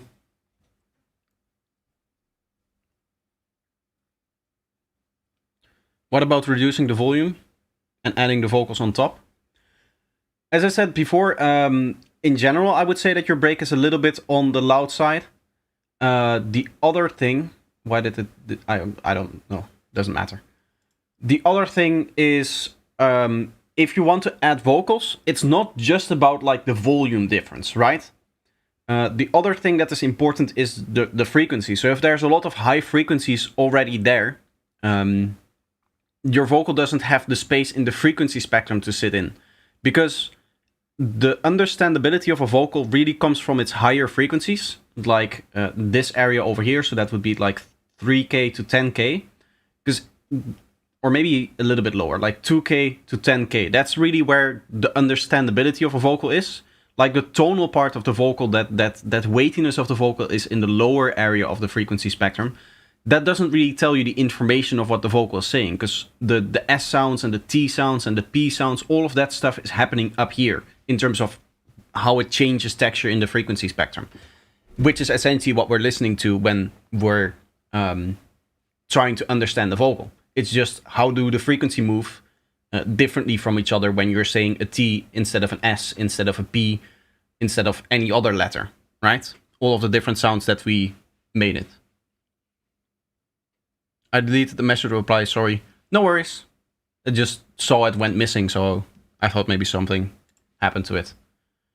Anyway, if somebody else wants to submit anything, that would be nice. Otherwise, this is going to be a short stream.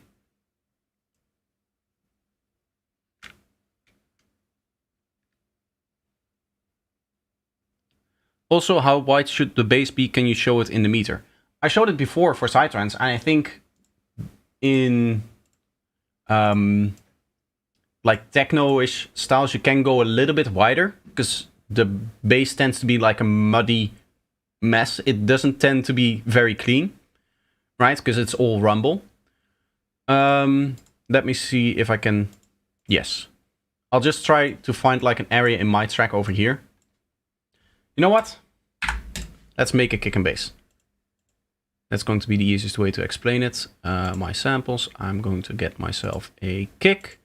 All of these products are available on my Gumroad, by the way. So if you want something like that, where you can just easily drag a kick into your project and have it work for your track, go check out my Gumroad page. There's also preset packs for Serum, Vital, Faceplant. There are masterclasses.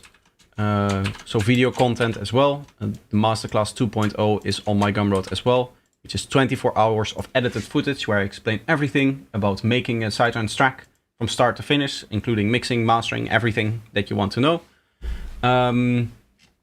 There's also like the project available, so you can look into the stems, I think, and some of the project files as well. I want a Serum.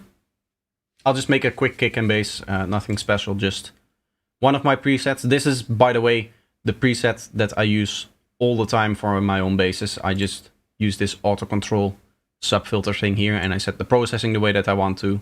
I set the envelope the way that I want to, and then I just have my bassline ready to go.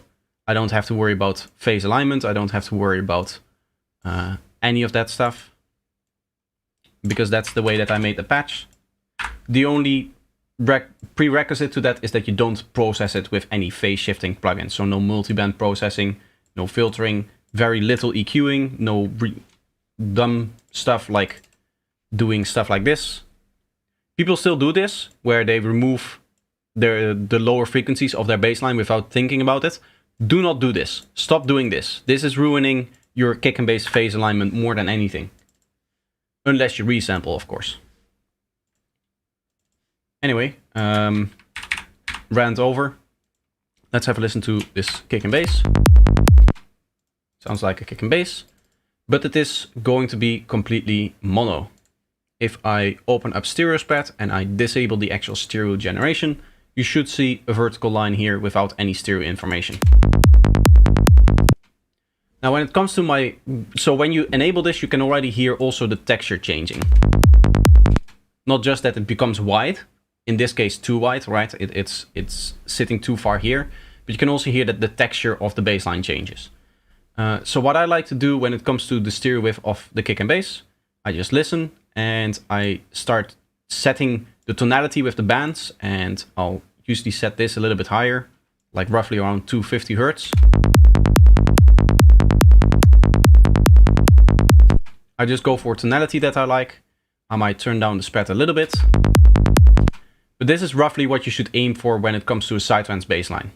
Maybe this is even a little bit on the wide side. We just want a little bit of excitement. We don't necessarily need a lot of extra stereo information, right? Because at the end of the day, the bass line still needs to be fairly mono.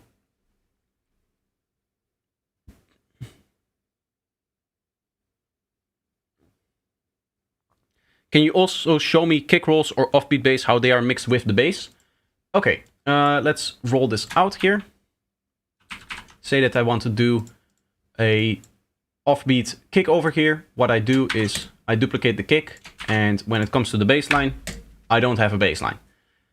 The kick here is responsible for the low end. With this bass patch, the way that this bass patch works is it only supplies low frequency content in the second half of the beat, right? So we have a quarter note over here, so that's a beat long. This is set to this sine wave over here, which is my sub bass for this particular patch. That's why this is called auto sub control. It doesn't actually have a sub bass in here, this bass line. If you play it, it only will have a sub bass in here. So that means that the bass line is responsible for the sub over here, and the kick is responsible for the sub over here. If I go and place a kick over here, then the kick is responsible for the sub over here. So there's no bass line over here. What I also like to do, since my kick is usually a little bit louder than my bass line, I want to continue that groove. I want to keep that groove in there. At the end of the day, the groove is very important when you're dancing. So we want to maintain that kind of volume balance. So I usually set this to like -4-ish, maybe -5. And usually the way that I actually do it in my production projects is I have a separate track for any kick that is like a filler kick. And that will just go into a group, which will be my kick group. And as you can see, I just have a volume difference of 4 dB.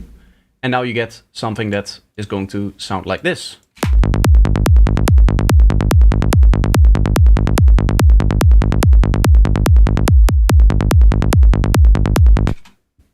Right, you hear that groove is maintained, as opposed to doing it like this, where the kick up suddenly sounds really loud and out of place.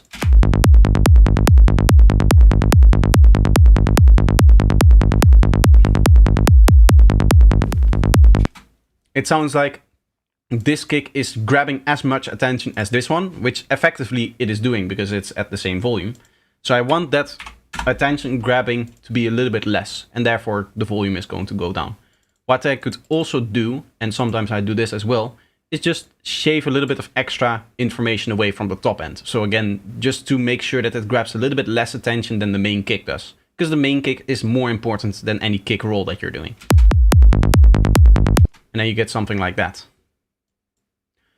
Now let's say that you want to do a kick roll that is 16 notes as opposed to an offbeat kick like this. What you would do is you would chop it up here. We don't want this sub bass anymore because our next kick is going to take that sub bass. And now what you can see is that there's a little bit of a disconnect here. If you really zoom in to the sample, you can see that there's some issues here. Here there's going to be like a nasty click. Also, this transient is preceded by something very loud, which means that this transient is, in essence, like psychologically, it means that we're not really going to be able to pay attention to it because there's loud stuff happening in front of it. For that reason, I always fade it out a little bit. It helps with getting back to silence so that there's no clicks when you're transitioning from one sample to the next. And it also helps psychologically by just preparing you for the next transient to come. And this is, we're talking about milliseconds here. This will be like 16 milliseconds in length in terms of the fade. It can be even a little bit longer, as long as it just kind of lowers down here and gives the transient a little bit of room to breathe. So now you get something like this.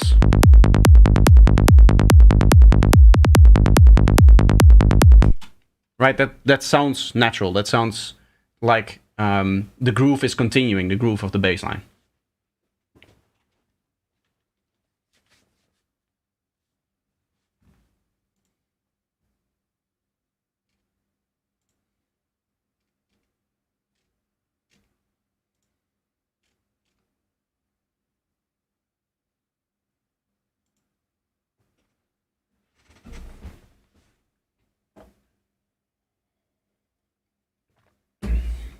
Any more questions? Any more tracks you want me to listen to? Because honestly, if there isn't any more stuff for me to do, I'm just might as well end stream.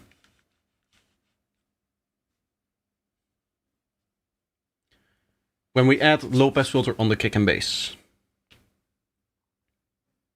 Oh, maybe that's something that I should explain. The thing that I talked about with the kick and the bass. Low pass filtering them when it comes to the very high frequencies to control them. I need, I guess, the waterfall here.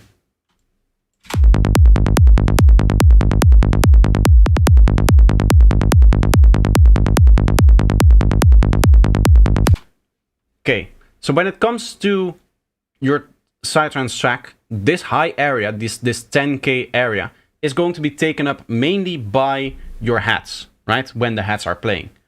So what I like to do is I like to create a little bit of space for those hats to exist when it comes to my mixing. And what I usually do is for my kick, I'll probably remove anything that is like above 10K-ish, something like this. And then because my baseline is a little bit lower in priority, I'll take that same kind of rolling off sloping filter and I just move it a little bit lower. So that just gives me more space for mixing in the hi-hats. This is not something that I do only when the hi-hats are playing. I do this all the time. I don't actually want to change the tonality between the hi-hats playing and not playing. I just want to make space for them when they do play.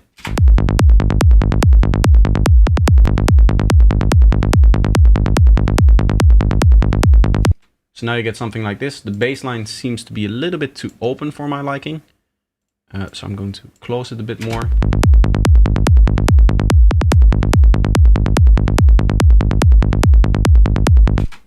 Yeah, now you can see we have our kick here. We have our bass line playing a little bit lower in terms of where this highest frequency comes. And we still have a lot of space above 10K where the hats can actually sit when they actually come about it.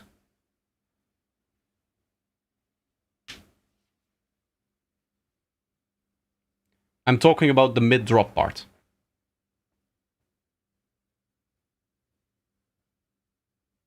It lacks the groove when there's no bass underneath.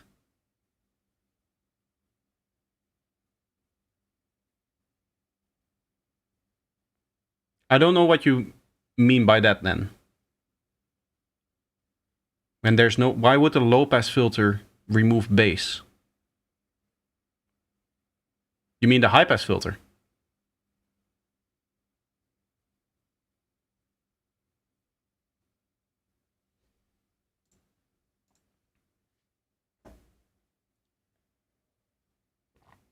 Right, the low-pass filter doesn't remove bass, the high-pass filter does. High-pass is this little thingy over here.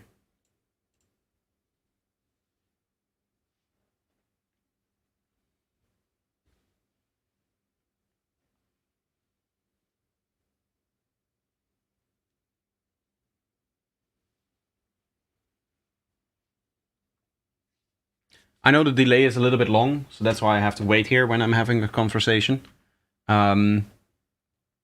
I still don't feel comfortable streaming at a lower latency. With all of the issues that we had when I tried that a couple of times here in this apartment. It has gotten worse in this apartment. I've noticed in this apartment my internet being worse than in the other apartment, even though I still use the same modem, still use the same setup. Because it's one of those 4G modems, right? Where you just put in this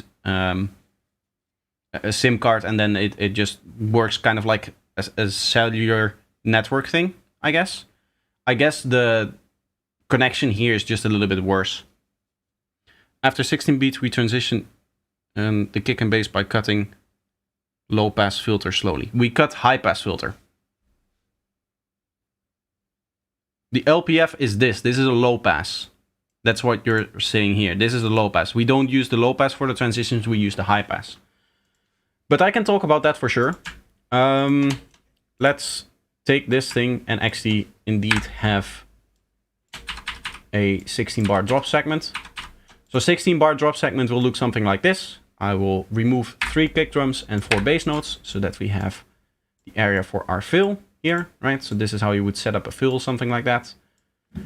When it comes to kick and bass filtering, I have a unique rack for that. It's not too special. It's just like a wrapper for Simpleton.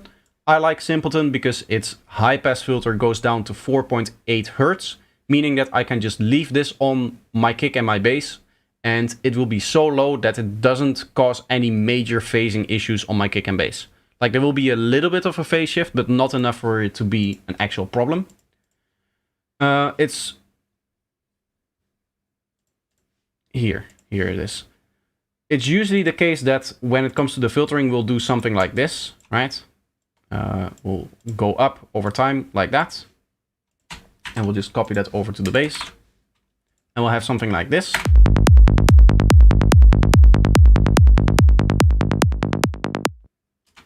The groove is still there, right? When you're doing something like this. So this is the traditional way to do that kind of transitioning. Maybe you want it to be a little bit more. But still, I don't see how that removes the groove, because the groove is really coming from the higher frequencies of your bass line, because that is where the click is. And the same is true with the kick. The groove of the kick and bass actually comes from the mid-range and the higher frequencies, because those are the things that get cut off and therefore indicate the rhythm. Those are the things that make up like the transient of your kick and bass.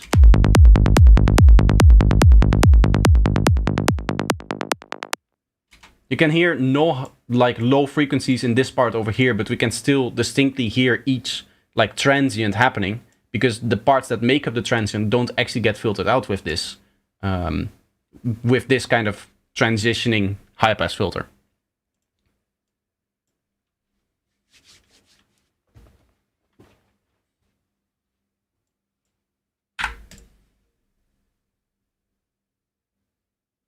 I hope that answers your question.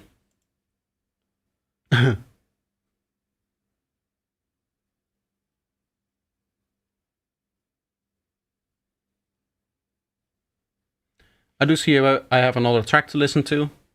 There's a little bit of story here, so let's read. Hello, as a also producer since December last year, so I've tinkered with my second production, emphasizing not letting the bass or kick bleed into each other since it affects the overall mix. I have problems making sounds express themselves clearly where I want them to be more present. Understand it right, it is due to letting too many sounds around the same frequency clash together, and also maybe due to poor EQing. Have a listen, would love some feedback, thank you. I'll listen to it. I'll probably have to set up one of the analyzers, yeah. A little bit out of shape. Let me just... My OCD coming through. Babula with 1-2.mp3.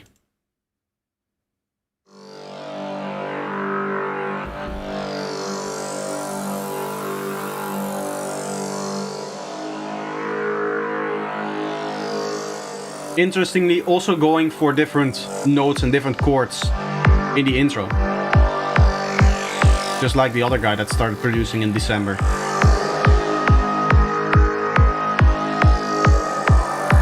I think my stereo analyzer might be on its last legs. I need to replace that one.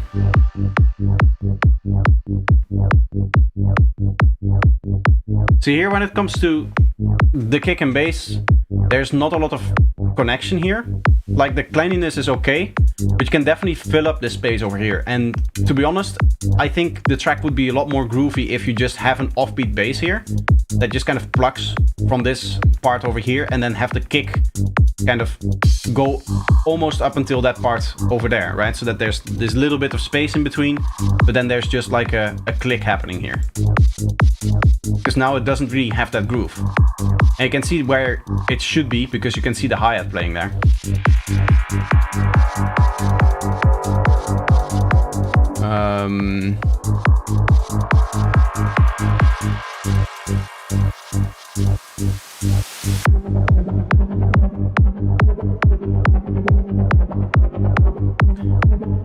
I do think, yeah, you're stereonizing the lower frequencies. I think that's what we're seeing now here. But it wasn't what the other one was showing. This stereo analyzer tends to break just sometimes.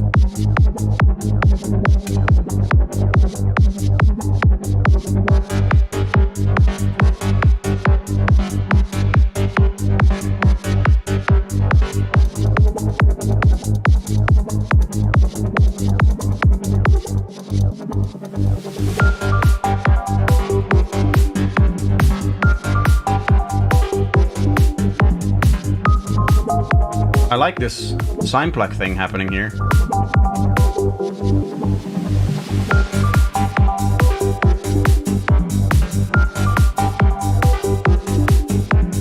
I think overall the whole track is a little bit muddy. A lot of the sounds in terms of their synthesis are focusing mostly on this area over here, where usually you want to focus a little bit more towards this area over here. Because then you get that little dip in here that kind of separates the sub bass from the rest of the frequencies in here. Also, when it comes to stuff like hi-hats and stuff like that, you want that extra bump here in the frequency spectrum. Currently there's no hi-hats playing, so that makes sense that it's not there. But once the hi-hats come back in here, we should have a little bump in here. You can also see the main area where this is focusing on is these lower frequencies. I say lower, but it's like almost at 100 Hertz or at 100 Hertz, right? What you probably want to do is many of your synth sounds kind of have it fade down over here and then add a little bit extra presence here.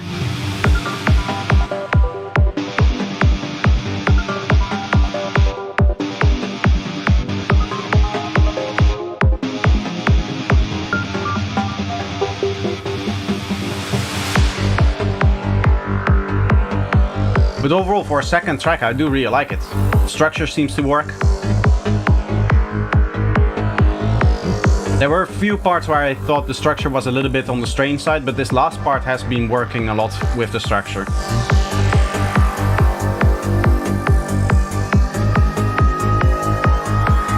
Here you can hear the hi-hat isn't coming through the mix because it just doesn't have enough like presence in here, right? This is the area where the hi-hats are supposed to sit. And they feel muffled, they feel backwards, so that is, I think, one of the reasons why some of the sounds have issues peering through. Also here, stuff like the vocal sound, the sequence that is playing in here, and some of the other synths as well, all kind of double up in terms of idea, in that they're all trying to be main elements, and you should make a separation between which element is the main element. So for example, the vocal synth should be the main element, then all of the other synths should take a step back. They're not all trying to be in the front, because you cannot compete if you're all in the front.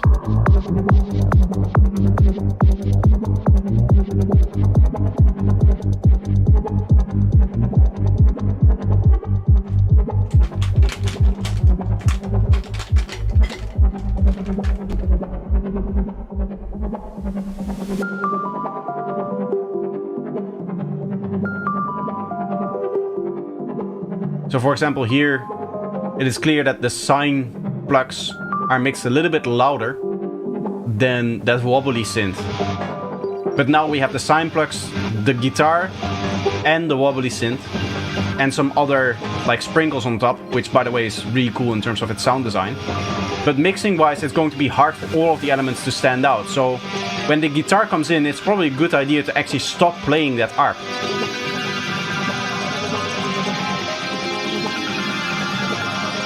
so that we can actually focus on the guitar. Because now we have the arc, the guitar, some other synths, some sparkles on top. So the reason why you're having a hard time focusing on all of the elements is because there's so many elements playing at once, and they're all mixed as main elements.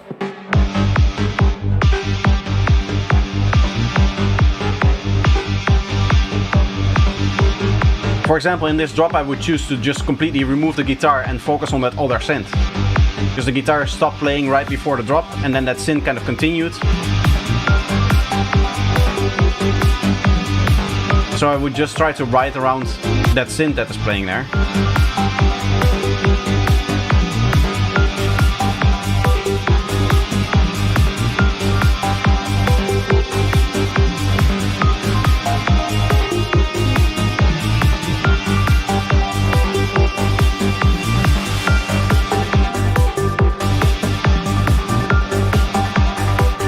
I'm actually starting to get used more and more to the bass line.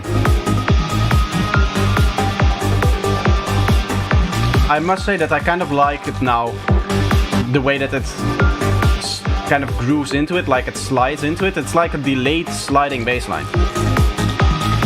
It's definitely unique. I would have probably never done something like this myself. It almost makes me think of like the old school gabber days when they used to do reverse bass.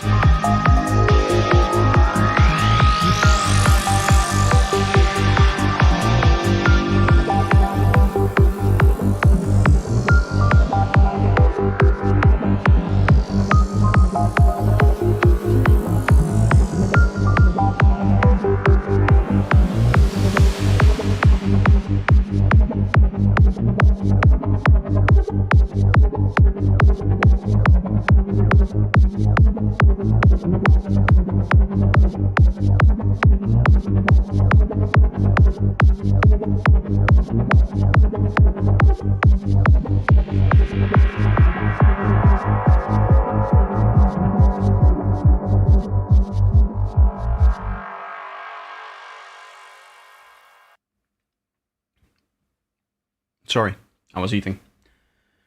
Cool stuff. Sounds very good. Definitely for a second track. If you're just starting out, then it sounds very, very nice. I hope that my feedback was helpful and that I could explain some of the issues that you've been having. Next up, we'll move on to Idea Mix by Cybernetic. There's a really cool font here. Let me just pop these up again.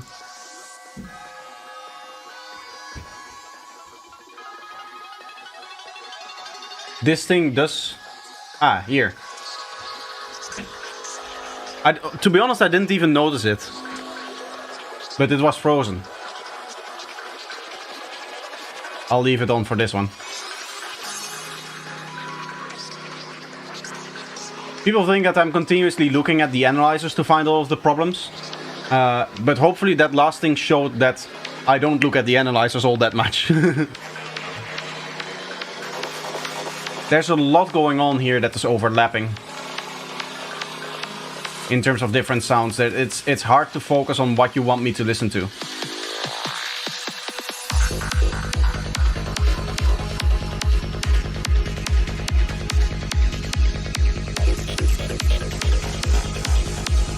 Here also we have the amount of effects that you have.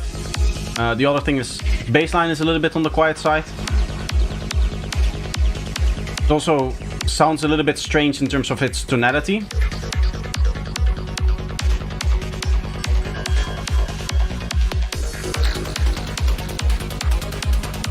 You have some very reverbed sound in here. Like sounds that sound like they're coming very far away. Like that acid line, those acid sounds that... Not the one that is continuously playing, but the other one that plays every once in a while. Dun, dun, dun, dun, dun. That one over there. That should be an in-your-face kind of sound, and not such a very distant sound.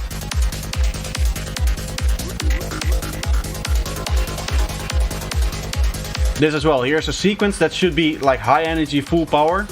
That is kind of in the back in terms of the mix. And then there's one-shots and pads and atmospheres that kind of overpower it almost.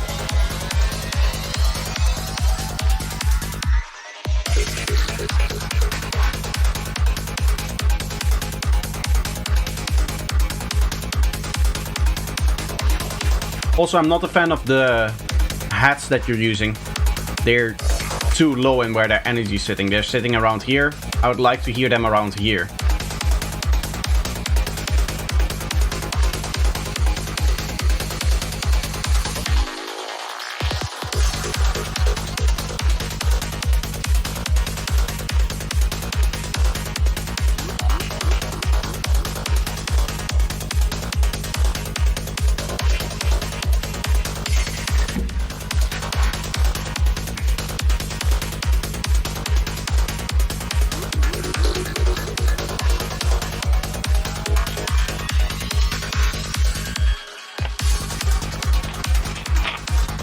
Here the vocal as well has a very hard time kind of coming through.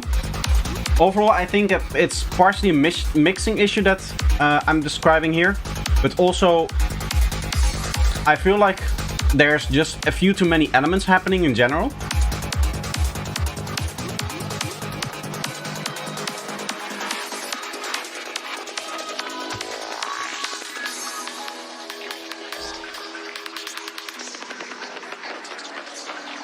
Like you're having a few too many ideas per track.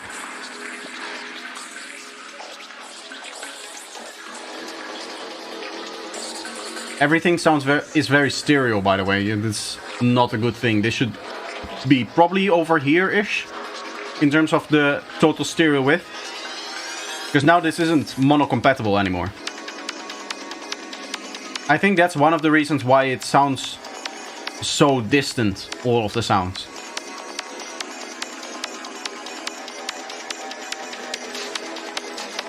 Another thing, if you're doing an ARP like you're doing here, make sure that the amplitude envelope is a little bit plucky, so that there's clear, defined transients and it's not just this wall of continuous sound.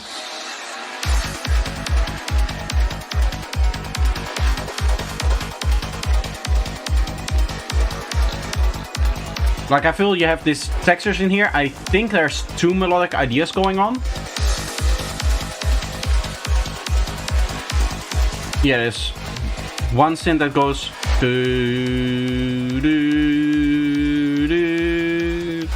something like that, and then there's an ARP on top of that that doesn't really interact with that melody. Usually you don't want to combine two different melodic ideas together.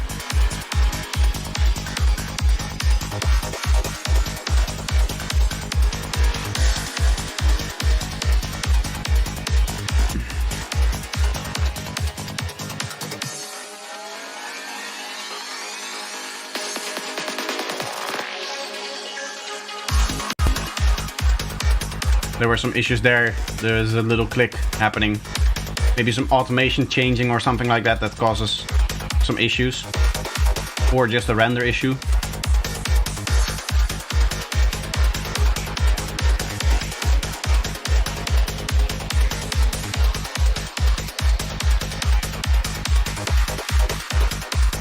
Overall, as I said, the track feels a little bit full, but I also think that you might have issues with just using too much reverb and delay.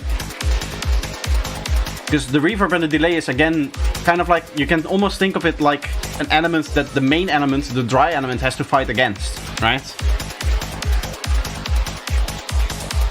And with it being so stereo and reverberated and everything, the main elements, the main musical notes don't really come through, so it's hard to focus on what the music is actually doing.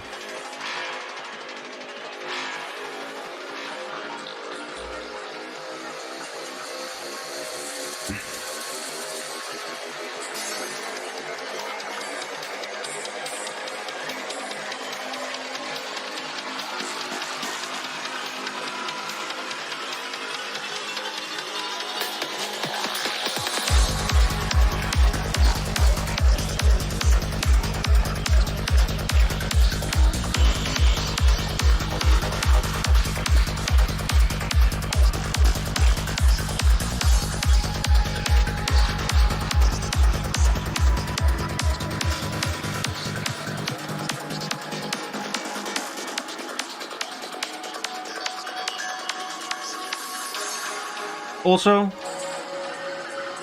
can I still see it? No. Let me just go back and try to pause it again. Yes, here we are. You have a synth sound that is not aligned to the beat. It is in between the spikes of the main rhythm of the track. So this is actually causing a disruption in the rhythm. That's why I noticed it immediately, by the way. You can hear that kind of thing immediately if something is not lined up. These things aren't actually lined up with your rhythm. So it sounds odd. It's that same kind of rhythm clashing that we heard before when that other guy had the track where the synth was kind of continuously going up and down in speed. That there's clashing between the main rhythm that you want to dance to and the rhythms of all of the sounds that are playing. It's kind of funny that the whole track has issues with sounds masking each other, and then this thing comes out so clear. But that shows you how big of a problem that can be.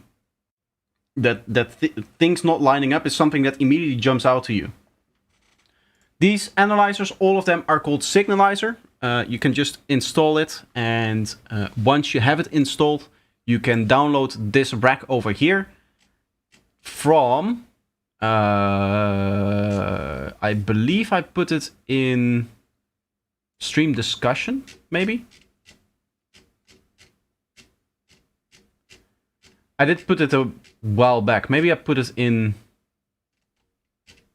resources, or maybe it was even before this. No. This is my old setup, by the way. I think maybe in resources.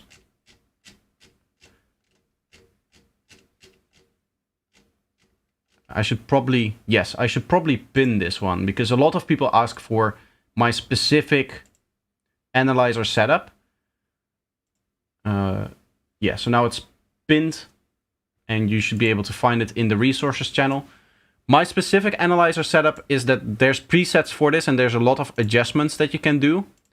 So you can just download this rack, and that will allow you to open up all 4 of the analyzers in the exact same way that I have it here in Ableton. Obviously that's Ableton exclusive, but you can still download Signalizer and use all 4 of the analyzers. There is the vector scope, which is this one over here for stereo fields. You have the oscilloscope, which is this one over here for the waveform. We have 2 different spectral types. We have the color spectrum display mode, I guess. I think that's what's the difference between these. Yeah, line graph and color spectrum, this is the waterfall display, and this is just a normal spectral display. I'm just opening up all of these tabs so that you can see my settings as well if you want to copy that.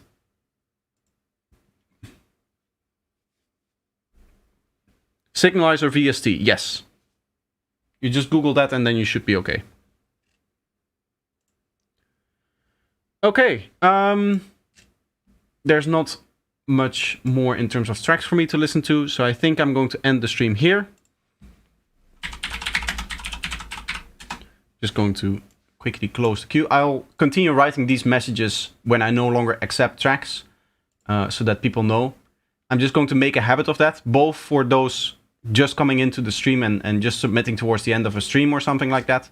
And I've also had people that submit like 2 hours after the stream. So for that reason, I'm just writing these messages now at the end of the stream whenever I decide to stop or no longer accept tracks or stuff like that, so that you guys just know. It's also a nice way for me to find, by the way, when I do a new feedback stream, if people have submitted like midway during the week, I can see all of the tracks that I need to listen to. But yeah, that's going to be the stream. I hope you guys enjoyed it. I have some cool stuff coming out. I have an important video coming out in 2 days regarding copyright and all of the stuff that we're doing here on stream. I'll explain the whole situation of all of the content ID claims that I've been getting from you guys. And I'm going to politely ask you to stop with all of that.